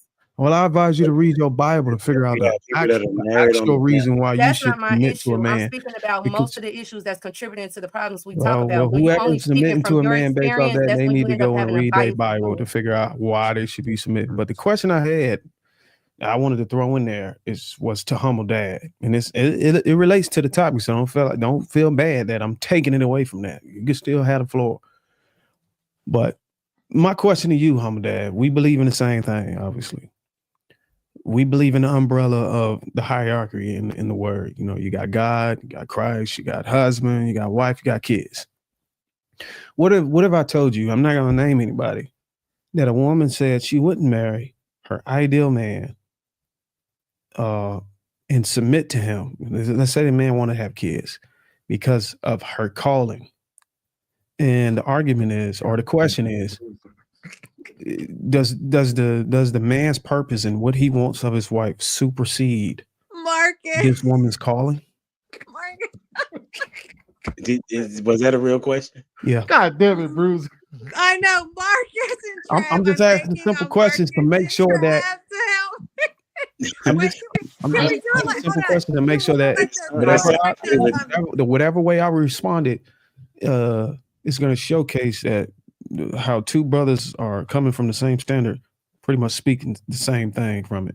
It sounds rhetorical. That's what it sounds like. But man, this is crazy. The man is the one that should have the vision, and the woman should be moving with the man's vision. And like I said before, most women have a hard time wanting to concede their position to the man's position, and I understand it because as my faith is operated in Christ, and I read the Bible, it is not their nature to be submissive because of their mother Eve, right?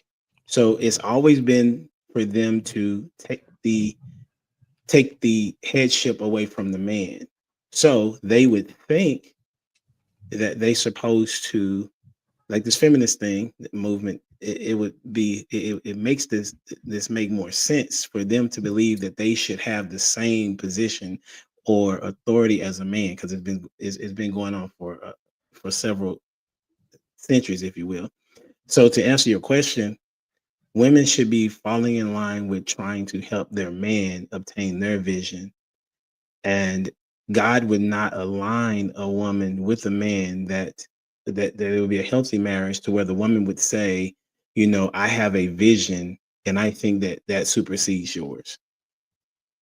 I So also think that an intelligent man who's leading the household will see that his lady, to Darwin's point, if she does have a talent or a calling, that he's going to use that as a powerhouse to build his home.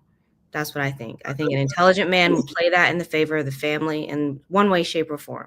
but see, this is the thing. This is the thing that women, not all, but see, you would say that, Mm-hmm. they agree with that, but however, it's at the man's timing.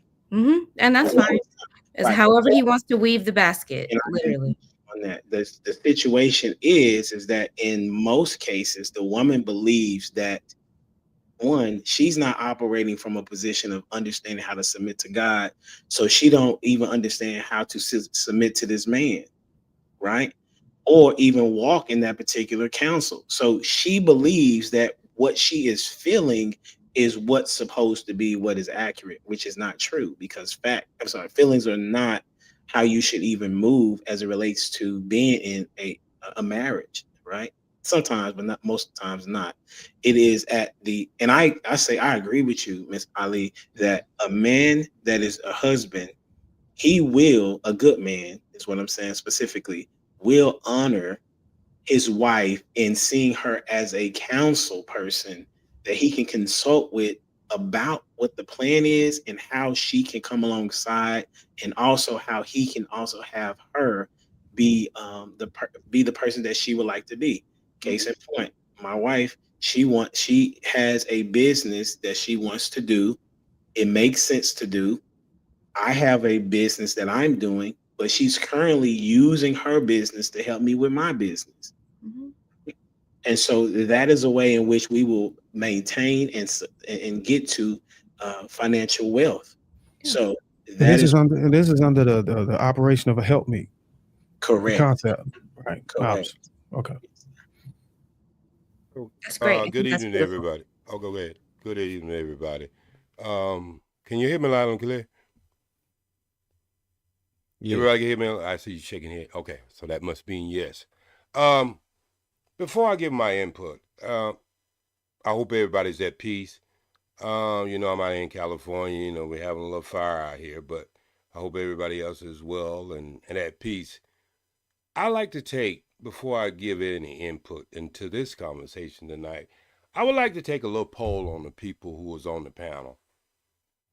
Due to the fact we're talking about men and women relationship, I would like to start off by trying to understand something. And I start from the left to the right, camera left. I want to ask each other person on the panel to see the turmoil that is in relationships in this discussion tonight. I would like to know what percentage of male versus female do you think, give me a percentage, is the problem in relationship? I can start with you, Trey. 70-30 women issues. Women would be 70 and the men would be 30? Yeah. Okay. Next, young lady. Me? The exact number Trev said, I did say 70-30 in my head. So. How my dad? 70-30. Okay. For me, I was, did not say the same number. I would say 65-35. Kim? I'd say 60-40. Mr. White, one and only. 100. 100 men? Yep. 100 women? 100 men. Okay. You don't change your name so many times, Darwin. I'm going to ask you. Who, me? Oh, yeah, go ahead. I'm the only one named all right. Okay. You say 100% on the women. Okay. Just so I can challenge M. White. 100% women. 1,000%. All right. I'm going to say 75-25. Men or I need to know which one was 75 was one. Women, what was that again? Men 75, women 25. Sweetie? All right, can you restate the question for me? That's crazy. Come on, sweetie. You were asleep the other night. I know you're not asleep tonight. But anyway, I'm gonna give you that excuse. You're a hardworking person. I want a percentage of what you think that the problem in our community, the percentage of the problem you think the men bring to the relationship, or the percentage of what you think the women bring to the relationship, or no relationship at all. What is the problem in our community by percentage? I would say, so I'm gonna give you two answers. I would say within relationship, I would say we do to one another. So I would argue it's 50-50. However, outside of relationship, when we're talking about dating and making the right choices, I would argue that it's probably 60% women, 40% men.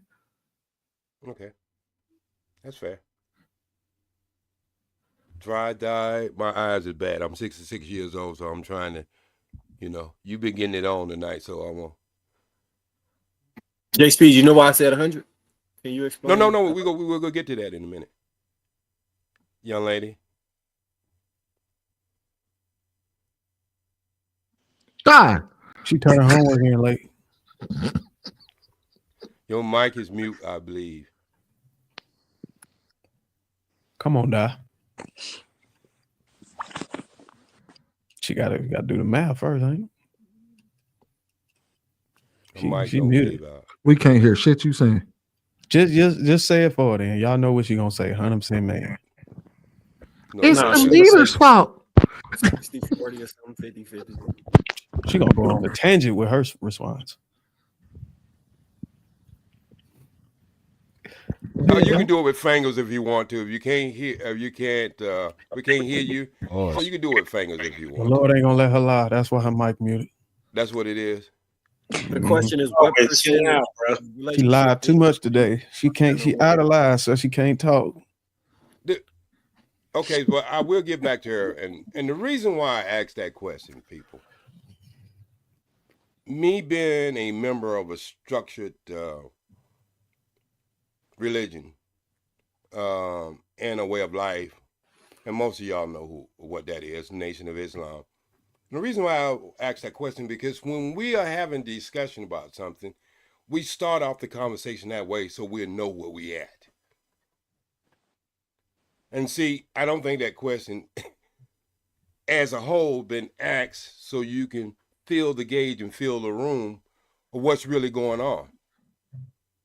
And I believe it's very important, because I was trying to look up a film that I did. Well, I didn't do, but I put up on YouTube, and to discuss one of the most important thing I heard tonight, but I think the way she was trying to say it, it really just didn't soak in. Each one of y'all up here tonight, including myself, live your life by some influence. Each one of us. Mm-hmm. And as you get older, it's a little harder for a person to influence you. But when you're a child, it's very easy to be influenced. Matter of fact, there's a doctor who did a study, a black doctor who did a study in the 80s, and he brought out a chart and showed what was the number 1 through 10 influences in children's life. And believe it or not, at one time it was parents, church, and it went so on, so on, so on. By the time he got to the 90s, you couldn't even find church. It had been replaced with entertainment. And so for us to sit up here and act like on both sides of the table, because it takes two, and everybody that heard that, it takes two. And what the problem is, I think we don't got so much into this finger pointing that is really confusing a lot of people. Some of you come from a Christian background, and that's your foundation. Yes, that's cool. I come from the nation, that's mine. Like somebody else could be a Buddha, and that's theirs. Each one of them disciplines or religion or spirituality bring something to the table. But you know, as I know, that we don't live in that world anymore. Churches are empty. These mega churches are pretty much had to put on concert to get people to come in them.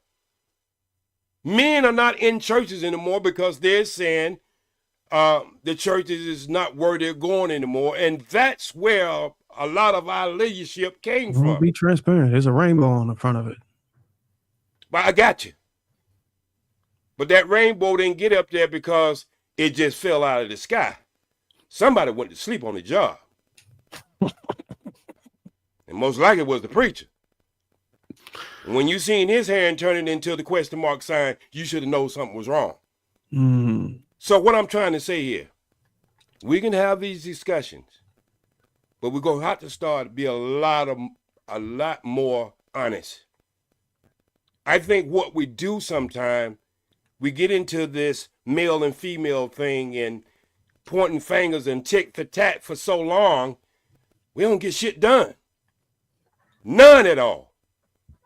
See, you can't come in the nation like that. You got to leave the Negro at the door. Because you're getting ready to hear some actual facts. Woman, if you're wrong, you're going to be called out. Man, if you're wrong, you're going to be called out. And see, that's how you get rid of it. See, some men and some women should never be in a relationship. Hallelujah. And that's on both sides. I would like to see in 2025 where I see this conversation moving to another level. We always talk about solutions, but by the time we get to the solution, we take 5 steps back and then we start back over again. The devil is a lie, people. The greatest trick he ever did was make you believe he didn't exist. I got a daughter right here in California, 28 years old, ain't never had a boyfriend. Because I didn't raise her to seek a boyfriend. I raised her to seek a husband. And you can't come with your slick ass tongue, hooping and hollering, slobbing over some mic with a rap song trying to get my daughter. You damn sure can't come over with your Bible in your one hand and the dick in the other hand. It don't work that way. So what I'm trying to say is, we are the influencers. Let's really take that leadership role and take it seriously. Well, we can call it out on both sides. I see too much of this back and forth. She did, he did, she did, he did, she did. Look, they got us all fucked up. And excuse my language, and I won't say it French because I know that wasn't French, that was English. We got it all messed up, people. Somebody get that man a church. You know, it's crazy though, because I was raised by my parents, right? And they ain't never heard music from me. I've heard it all. I grew up listening to Bone Thugs and Harmony, Do or Die. I grew up listening to Pac. I grew up listening to my mom. You know what? But you want to know what the reality was? My parents beat the shit out of me. They beat you to the and music. then gave me a 7-hour lecture afterwards about what I did wrong. Everything that I am is because as an adult, as a kid, I expect kids to do dumb shit. I did dumb shit. It's when I became an adult that I truly understood my parents' lessons. My auntie used to whip my ass to MC Hammer, man. Can't touch this. I'm running. But sweetie, look at these 40 and 50-year-olds on this damn internet. The biggest influence back in your day was TV. Today it is what? Media on what? In the cloud. Look how these 50 and 40-year-old adults are acting. But I would argue that it's because I would argue 9 times out of 10 when I see kids, right? And I coach Pee Wee football. I've been around kids. 9 times out of 10. Okay, don't get me lying. I would argue this about 7 times. I started to see your hat smoking over there because I know you're getting ready to tell one. Go ahead and don't get me lying. I will argue 7 times out of 10 that whoever they idolizing online, or whatever artist or rapper or whatever person that they idolize online, their parents act just like them. Most certain. I'm so Their tired. parents act just like the person that they idolize online. That's normally how they get it co-signed. That's normally how you can get a kid at school who act a fool, and then you sit there and be like, and then a parent come up and act a bigger fool because you called their kid out. Yeah, but sweetie, you're correct, but this is what I'm talking about, sweetie. We're talking about being in relationship with men with leadership who are not even taking an evaluation of his woman when she walk out the door, look like she's going to the swim meet when she's going to a dinner party. And how do we call that leadership? That's a relationship. You go to these parties, you see it. You go to these events, you see it. Our children are watching. And if they don't know any damn thing, that means we didn't teach them a damn thing. Point blank. We are responsible. We are responsible for the next generation. We are responsible. And if we don't get on board, we're going to give them a meal ticket that they can't afford, man. Every other race is going to be on top of them.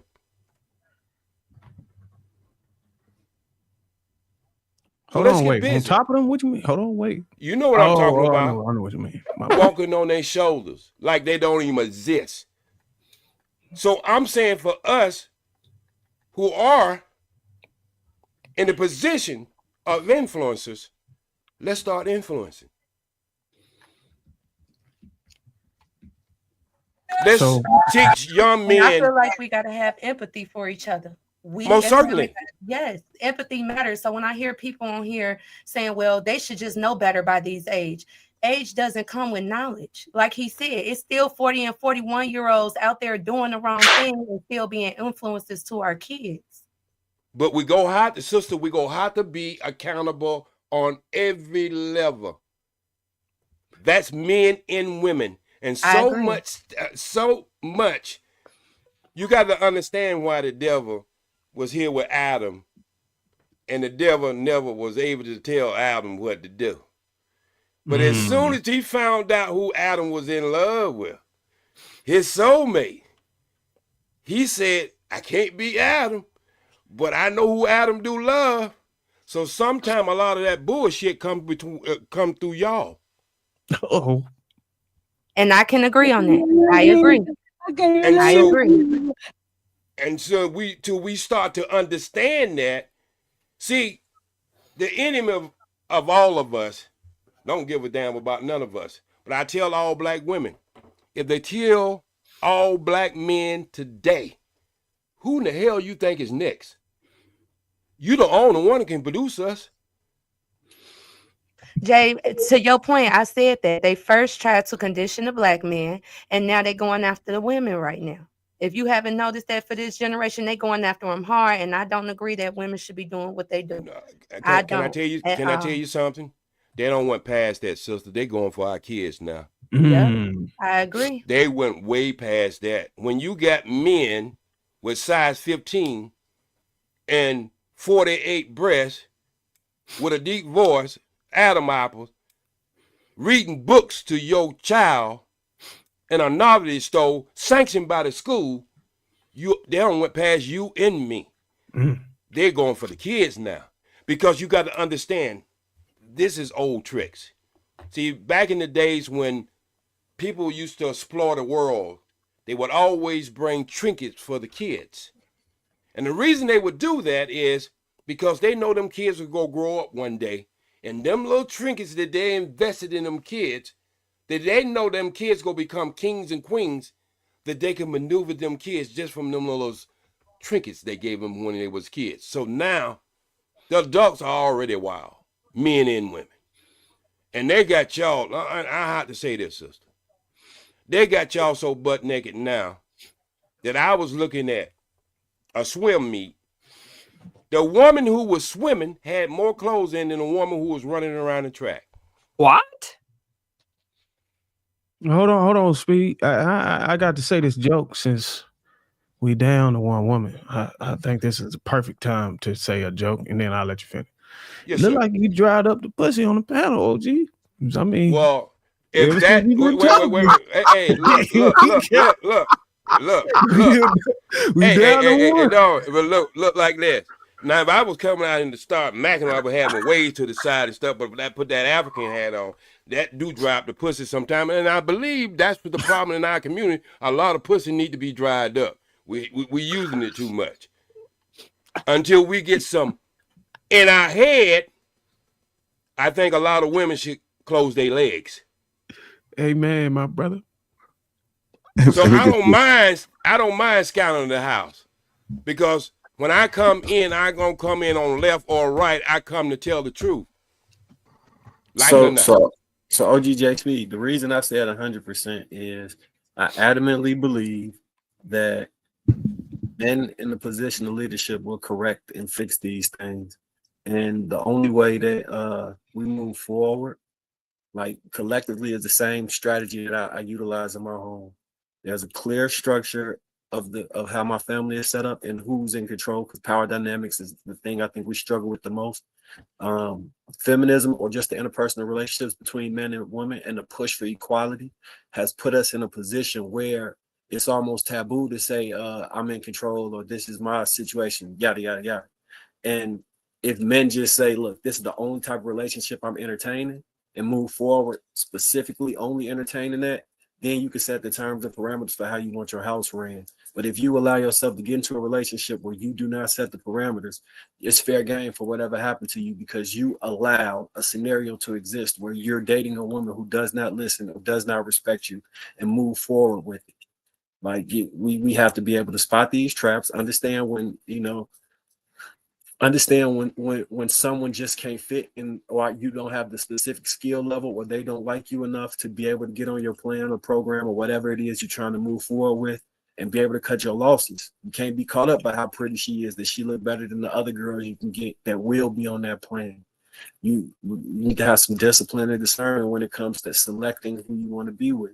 And by doing that, we fix all the issues, because the only people we create families with will be the people that are on the program with us, and we can move forward. Outside of that, it's almost impossible to expect the woman to get better, and that's going to fix you know what I'm saying? They following something. I see what you're saying, Marcus. The only reason why I agree with Marcus, because what I heard from men on the panel, every time they talk about a woman that's problematic, they always go back to she lacked a father. They always go back to that. You could tell she didn't have a daddy. You could tell she didn't have a male role model. You could tell she didn't have this. But back in the day, shoot, grandma gonna get you.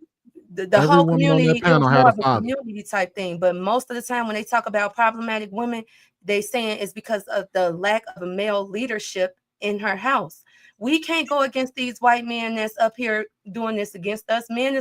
Women are not meant to fight and go against men. And the people that's suppressing us are not white women. They're white men. Yeah, but the problem with that young lady is, you can't take his cookies and then expect him to have your best interest when he's trying to kill your man through you. What if our man was handing out cookies? Oh, okay, but listen what I'm finna say. You're right, but listen what I'm saying. For you men out there, Lord have if mercy. you turn your woman into a stripper, she gonna treat you like a stripper. Believe that. And if you don't know why stripper treat men, go in one club and you'll see. Now you out there got her on your shoulders and you saying to your friends, trying to brag to your friends how sexy she is. Well, that's the wrong thing to be saying about your woman to your friend in the first place. If your friend telling you that means that he has on his mind that when he sees your woman, he thinks about sex. So it's a lot of things we're going to have to clean up in our community. But I do believe, Mr. White, as you said, it starts with us as men, because believe it or not, every community is gauged by the strength of the man. Every community, every race, anywhere you go in the world, it's gauged how strong the male is in that race. All right, so I could understand that to an extent, but the reason why I would say that it ended up being 70-30 for me is because I look at what has changed more, right, in society. And I feel like the roles of women and their behaviors have changed about, I would say, 70-30. I think that men typically have there are some things we know we need work, right? But I would say that women have changed much more than men have. I don't think anybody would really disagree with that, right? And, by trade, I've done problem solving for the past 25 years. And in problem solving, the first thing that you do, if there's ever a variable, right? There's a variable, you remove that variable and you solve the problem, right? Once you put the variable on there, okay, what changed here? Okay, this changes. All right. That's the quickest way to find a problem is to first find a variable. And if we see that the women have changed, then we know that that's what the problem is. That doesn't mean that's the solution, but that does mean that that's the problem, right? Most certainly. So if you if it takes male leadership to change it, that's awesome. But back to the beginning of what I was stating very early on is that there are some females who, and I'm not going to say it's the majority because there's a good amount of females, and most females that I encounter in my life and in my circles, they doing a thing. They are exactly what most men would desire out of a woman for a wife, right? But I think there are far too many degenerates out there who are going to make it so our lives are more difficult and we cannot excel or prosper as a society, right? There's too many of them, and whether it's the minority or not, it's a loud minority, and they represent us in a way that is detrimental to our image, period, right? And detrimental to our children and their futures. So there's absolutely some work that has to be done. I think we agree on what the problem is for sure. The solution is indeed the hard part. Now, I wouldn't say that it doesn't start with the men because you would expect men to lead. I enjoy leading. I lead others in any form that I can. If I feel like I can help a person out, male or female, I think, it's your responsibility. And I take it on as my civic duty to lead anybody who I might have more information on a topic, whatever subject that is. If I can help you, I will always do that. And I will follow people who know more than me, right? And that's what I think that wise people do, or at least should do. So can I ask you a question though? Go ahead. Before you finish, wrap it up. Good. And it goes back to the joke. And this lady right here, she was, well, if you turned into it, you might think she might have been windmilling and doing all kinds of stuff. But where's she at? She's the only one on the panel. You know why she's the only one on the panel? I don't have to ask her. It's because she's willing to learn. She's willing to accept things may be different than what she think it might be. That's why she's here. That's why, I rather, when I boot up my channel, I've been doing this shit for 15 years, and I might have 3 people over there.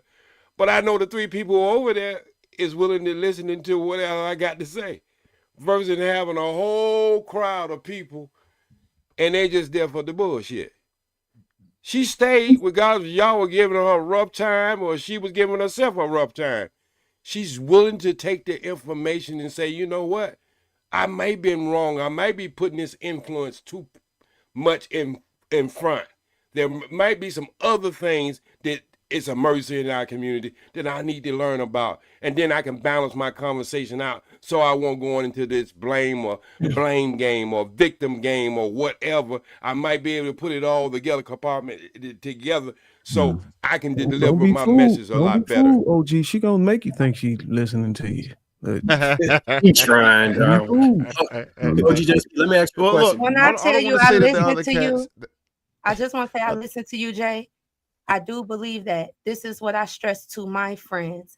When I realize that it's being one-sided, that's when I come in and talk and try to advocate for why women do the things they do. I'm not making excuses, but if somebody say they want an understanding, like you said, they have to do the same thing. They have to understand that maybe this is just the way women operate. But at the same time, I believe we as women, if you're a true woman of God, you're going to maintain your character. You're not going to let the world influence you. And only then can you be the helpmate that you can to your man.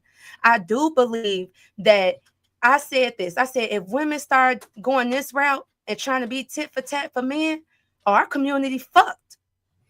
For real. Because like you said, the devil knew he couldn't influence Adam. Like when you said that, so much things clicked for me up here. You know, he knew he couldn't influence Adam, so he went to the woman so she could do it for him. And it's too many women out here doing the devil's work. I can agree with that. But when you have men on here not holding men accountable for their part, that's when it looks like I'm being one-sided, because we had a woman on the panel who was downplaying the domestic violence on men just because men weren't the majority of the ones going through it, not understanding she could be hurting a man that actually been through it. She could be hurting a man who friend probably died from that. And I was on, even after the panel ended, I'm still going to tell her, you're wrong. This is wrong. So when they say, oh, she just this or that, it's like they discrediting all the other things. If I'm being combative, it's because I truly don't understand. But like you said, I'm going to stay and try to gain an understanding. But when my opinions are overlooked, like how the entertainment comment was just completely overlooked and not taken accounted for, that's when I got on the defense. So, And that's what made me come let up. me ask you a quick question about the nation. Do those men have wives? Yes, sir. Most of the men have wives? Yes, sir. There's not enough women in there. Do they have large complaints about their wives? No, sir. And if they do, they go to their captain, and that's taken care of. So when the men got it together, those women they brought in figured out they was going to be a part of this. They was going to have to operate in this way, right? Well, what was that again? Can you repeat that? So when the men got it together, got a process together, a discipline and a structure, the women that wanted to be a part of that came and got on board, and that's it, right? Well, this is the misnomer about the nation. The first thing the nation did was get the women together first. It's just like the club. Think about what I'm going to say. You let the woman in free, what's going to happen for that club? It bring men. Thank you. Yeah. So you bring the women in and you clean them up and you cover them up, and then when them men hit that door and they see these other strong men standing there, knowing they can't come in there and play that I'm gonna tap on the thigh and all that other bullshit, they know they got to come in there correct. And then they clean themselves up. Who got the women together? Elijah Muhammad. So a man came in, got some women together, and then was able to bring more men in. Well, so it was like done. What was like done at the first? It was like done that it was simultaneously done. When he knocked on the door, Master Farad that knocked on the door was a woman who answered the door. And then later on, Elijah Muhammad came in. But what I'm trying to say is, when the women understood that they were the mother of all creation, especially the black woman, because I'm specifically speaking of the black woman here. She's the mother of all creation. She becomes the first teacher before that child ever take breath. And so the importance was to get her head right so she can birth in the new generation of men and women who these men and women were starting to represent, cleaning themselves up, regardless of all the racism and all this other ism and superiority and all that. We made black men know who they were. We stood them up. And see, when we stood them up, we cleaned them up. And we did the same thing for the women. And the nation has always been a lack of women versus men, because men's ready to come in. They're ready to come in. So even the younger men. So the older men sometimes even step back and don't even try to court the younger women and leave them women for younger men to have decent wives. So we sacrifice sometimes ourselves to make sure that the young men coming in has something decent. But that's why I say it's hand in hand how we have to do this thing, and this finger pointing of each other that been going on for the last 14, 13 years. It was necessary. Now, some of you might say, well, why did you think it was necessary? Because I'm going to tell you something that probably never been said. But the minister said it. The black woman has never been put under the microscope. Everybody tell the black man what's wrong with him. Every race, every color, every woman, every country. They always tell us what's wrong with us. But the black woman has never been put under the microscope. And for the last 14 years, she's been put under the microscope. Mm-hmm. And she didn't like it. Oh, But she got to understand we've been put on the microscope ever since we got off that damn ship. Mm-hmm. And what have happened is they have changed the nature of the woman to be more masculine. I hear y'all talk about this sometime. But they had to do that. They had to show the woman that she didn't have a man. Even back in the day, they used to make women beat men. Light a fire up on your ass, ain't it? Right, and to show her you don't have no man to protect you. So that's why the black woman walks around here talking about, I don't need no man. You can't protect me. I can protect myself. I can call 911. You can't call 911 when you're dead, though. So you got to watch your mouth. And it's just like Minister Farrakhan says in the last show I did with, the black woman's mouth has become a snake pit. Snake pit.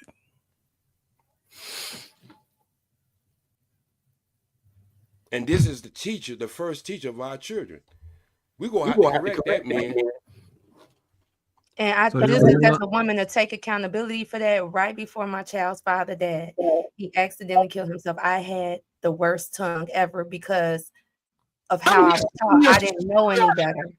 And it wasn't until that happened to me that I really had to start empathizing with men and like, what is he going through? Especially the men that was lower class, the men that's, that they put out there, the ones that been to jail, trying to do right, trying to do whatever. And when I talk to my friends, I try to tell them we're spiritual soldiers, they're physical soldiers. So your words affects him more and just as much as his domestic violence affects you. His physical hits affect you. Your words hit him just as hard. So I always tell my friends, be careful about what you say and how you say it, because I believe that. And I do see a lot of women doing that. I can agree with that. And it's like spreading like wildfire. I agree with that. Sister, and especially how you speak like that around boys. We've been to highlight girls now and to step over boys and step on boys. You don't have to make girls great by trying to kill the male. You can make them both great. But that hasn't been done in the last 20 and 30 years. And so, JR know the first time I came on this show, and I have came on this show and I have acted an ass. But I don't know if I was mad that day and I just wasn't taking no shit. Man, I ain't gonna lie, you changed, brother. But what I'm saying, I'm spiritual now. I'm getting back in my spiritual realm. Amen. And so it's going to be hell to pay on these YouTube streets. I'm not talking about the entertainment channels because JR know I come from entertainment and I worked in Hollywood for 35 years. So I'm always have some kind of entertainment value and understand that black people like to be entertained. But in that segment of it being entertained, we're going to have some truth in it. We're going to have some growth in it. We're going to have to change this thing the way it's going because we don't. I'm telling you, we're leaving our children a ticket they won't be able to pay for. I would say this, though. To some degree, I do agree with you, Jay Speed. I think what has happened is that we have this chicken or the egg argument, right? And It's, well, you did this to me. Well, you did that to me. Well, you did this to me. And I often tell people, like, man, and I didn't get to have this conversation with somebody else, but I wanted to tell this woman, like, you do realize for everything that you say that person did to you, they can probably make the same argument that they may have responded to you for something that you did. So there's always a which came first, rather than the acknowledgement that you did something wrong. Yes, sir. And I think I think it's really hard to have this conversation because we're not actually talking to people in relationships. We're trying to get people to create, we're trying to create relationships, but it's hard to talk to somebody who's not actively in a relationship because I can't tell you what you did wrong because you don't care, because you already let the person that you may have done wrong go because of something they may have done to you. So we're talking to a bunch of single people trying to figure out why the hell they're not coupling up with each other. And both groups are saying, well, it's that person. Well, it's that person. Yes, sir. And it makes it extremely difficult. That's why when we talk about this, it's really hard to say what a solution is because you can't reason with people who don't want to be reasoned with. And you don't know what you don't know. I don't know, Sweeney. I think the solution is that men vocally express what they want in a woman. And bro, men have been vocally expressing what they wanted for decades, bro. It's been decades. And not settle for anything else. And don't impregnate nobody who don't fit that criteria. And I get what you're saying, right? The thing is that the people who are getting women pregnant don't give a flying. They're not the ones complaining. The ones that can get any woman pregnant whenever they want at any given time don't give a flying hell they're not the ones complaining. And that's the problem, is that we keep meshing these two groups of people together and saying that, man, all of y'all need to be responsible for this group, but they don't care. So I get when men say, hey, ladies, y'all have to give a shit, because if y'all don't give a shit, then how do y'all, like when Trev said, y'all don't see most of us? That's true, because if your only focus is on a group that don't give a damn about you. Aisha was just up here and she said this man told her straight up, I can have another you tomorrow. What can you tell that man? What can we say to him? Hey, bro, you need to have some dick discipline. Hey, Aisha wanted me. No, I'm speaking hyperbolic, but I think I might have used that word wrong.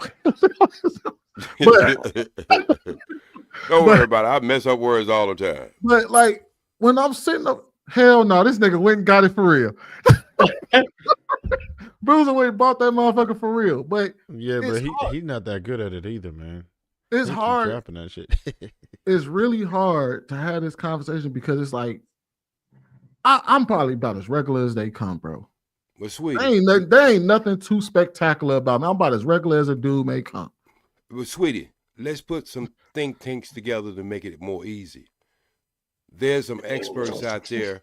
Could show up on the panel every once in a while. And I'm not talking about these internet psychologists that never went to school to know all the answers. I'm talking about some real experts who can show up on these panels every once in a while and give us some knowledge and intake as far as how we move forward. And somebody asked the question in the chat, do the community exist? The only person who don't want you to believe the community don't do exist is the person who's trying to destroy it. You best believe that. All right, let me continue super chats, y'all. AP Accountability Partner $10 says, as parents, we are more than just a guide, mentor, disciplinarian. We also must be active participants in their lives. Quit making excuses for bad parenting. Cam, $10 says that you are an adult and an active participant in your life. Stop making excuses. Life is pain. Make better choices and teach the children you are around to do so as well. Amen. Successful MD $2 says the actions of modern women is not feminism. It's a whole nother monster. $199. Shout out to Darwin McPherson. Successful $2. Pookies get it all without providing or marriage. AP accountability partner $10 says let's not be disingenuous. On the whole, men have issues when they're women. And a woman is the breadwinner. There's a sense of inadequacy and insecure. Let's at least be honest. Play 2026 $199. Tell Darwin to leave my calling alone. Hell to no. We gonna apply pressure. Devil Games X $199. Weak men got us here. Strong men will get us out. Oh Lord. Hey, Di, I got a question for you real quick though. Uh-oh. Go ahead. All right. Out of all the men you know, us included, how many of us would tell you that Future is a good man that you should marry? I would say probably like 40%.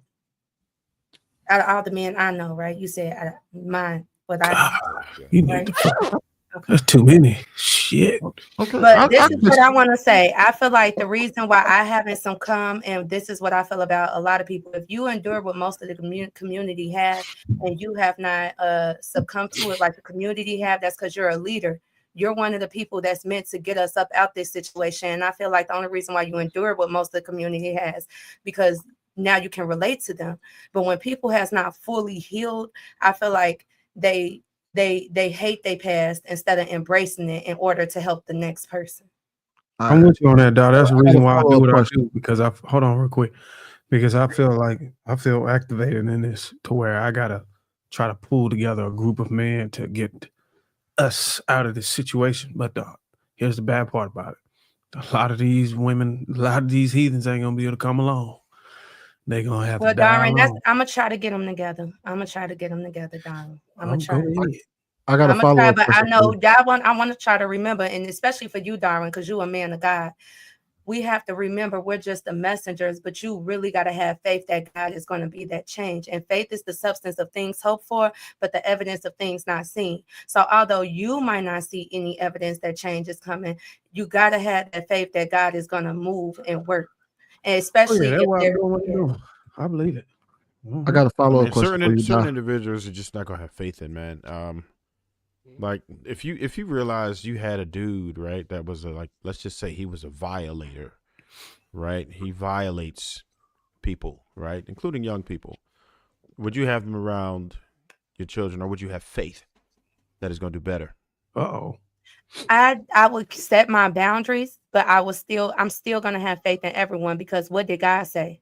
He said, "We're all." You said you would have him around your children? No, I said I wouldn't. I would set my boundaries okay. to make sure I'm safe. So this is what I say to a lot of people. And our Having boundaries. faith in somebody takes $0. It takes zero amount of time that you have to invest in them personally. Having faith is I'm putting it in God's hands, and I'm not going to do the devil's work. I'm not going to let the devil use me to believe that there's no hope for you. And I'm not talking about those specific people, but majority of the issues that we're experiencing in our community, you got to have faith. That don't mean, entertain them, be their friend, hang out with them. No, I'm going to pray for you, and I'm going to put it in God's hands. That's our boundaries right there. Just how you said you wouldn't have them around your children, boom, we wouldn't either. And we're not going to raise children with them. And no, that's I'm the talking about the boundaries people that that we Darwin have. said that he was going to help. No. What you're saying is that we can't. Okay. From what I got, what you just said was like, we probably should have faith in people that, we're pretty. He said some of the hoes can't come. That's what he said, and you were. I said I'm gonna try to work on them. We said we don't want them. So that's what we're saying. Leave them right. Leave them right where they at. Just like I said. Just like you said, you wouldn't bring them cats around your kids who violate people. It's the same way that men feel about 304s. You just took it to a complete extremity. No, I did. I took it to a level that you get it, and you don't like it. You don't like the sound of it. But that's all it is.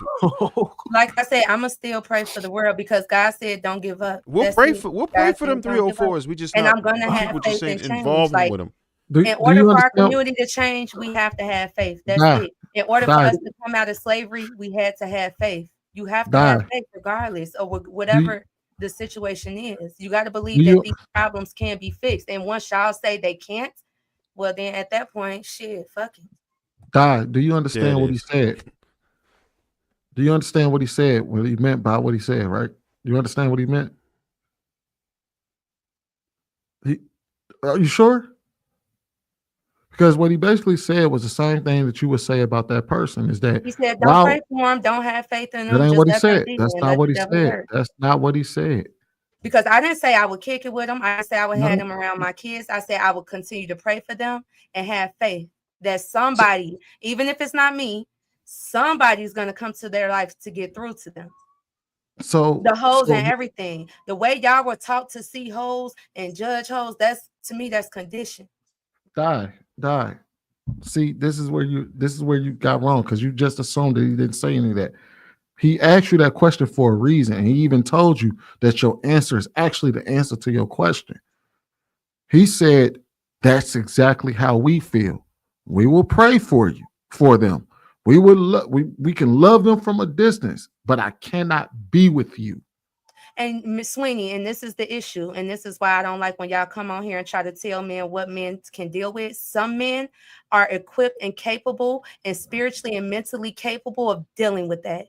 Choose But the they're woman that you not. could deal with. Lead the woman that's for you. Lead the woman that's for you. Superhead is happily married. Yes, she has a past. What? But she is now a different woman who's now living by God, not doing the things she did in the past, because she found a man who was equipped to deal with her. Y'all keep telling men what they should and should not deal with. Same thing with women. Hold on. Same thing with women. Some women are sitting here telling other women, don't date a man who has less money than you. But some women are equipped to deal with those type of men. Some women are not materialistic. So I'm not going to sit here and tell a woman, court a man based on how I court a man. Get to know God, get to know your experience. Did you really have to use Superhead out of all the wives that's married? I don't think she's currently married. I know she was married to Darius McCrae, Eddie Winslow, by the way, who's now dating Sydney Starr, the trans man. So, like, what are we doing? God, that was like a really terrible example. Hold on, wait. Y'all getting off. First and foremost, she's not married. And actually, she even came out and spoke about how. Well, I'm thinking of a time when she was married. Go ahead. She was married, but you got to understand that it was her behavior and her ways that caused the end of her marriage to begin with. No, most men cannot deal with that type of problematic woman, and I would behoove you to understand, why would we even expect a man to do that? Like, I wouldn't expect a woman to try to understand and deal with an abuser. I just wouldn't. I wouldn't expect her to endure that. I wouldn't expect any good woman to endure or try to figure out or try to understand. I understand that she could, from a distance, try to get them some help, some professional help, but I would never expect a woman to endure and to understand where an abuser is coming from. So it baffles my mind that you would say that, hey, look, there's a man out there that we can partner with her that would make that work. Because typically, if you ask women who participate in that lifestyle, the vast majority of them would tell you that they have a hard time dating, and it's for a reason. Because most men, because I also want to advise her real quick, short. I also want to advise her to scratch that point out of her booklet of ideology or whatever. Please don't ever use Superhead to champion for a point that you want to make. That's bad. All right, y'all brothers and sisters, peace, love. He gonna pour her. Look, he done filed Superhead. He got to get off now. Ain't it? No. Hold on, JP. Hold on real quick. I want to thank everybody for tuning in tonight. Make sure you hit that like button. Also, make sure you subscribe to the channel. Check out everybody's IG, YouTube pages. Make sure we continue to support each other the same way that you support us here.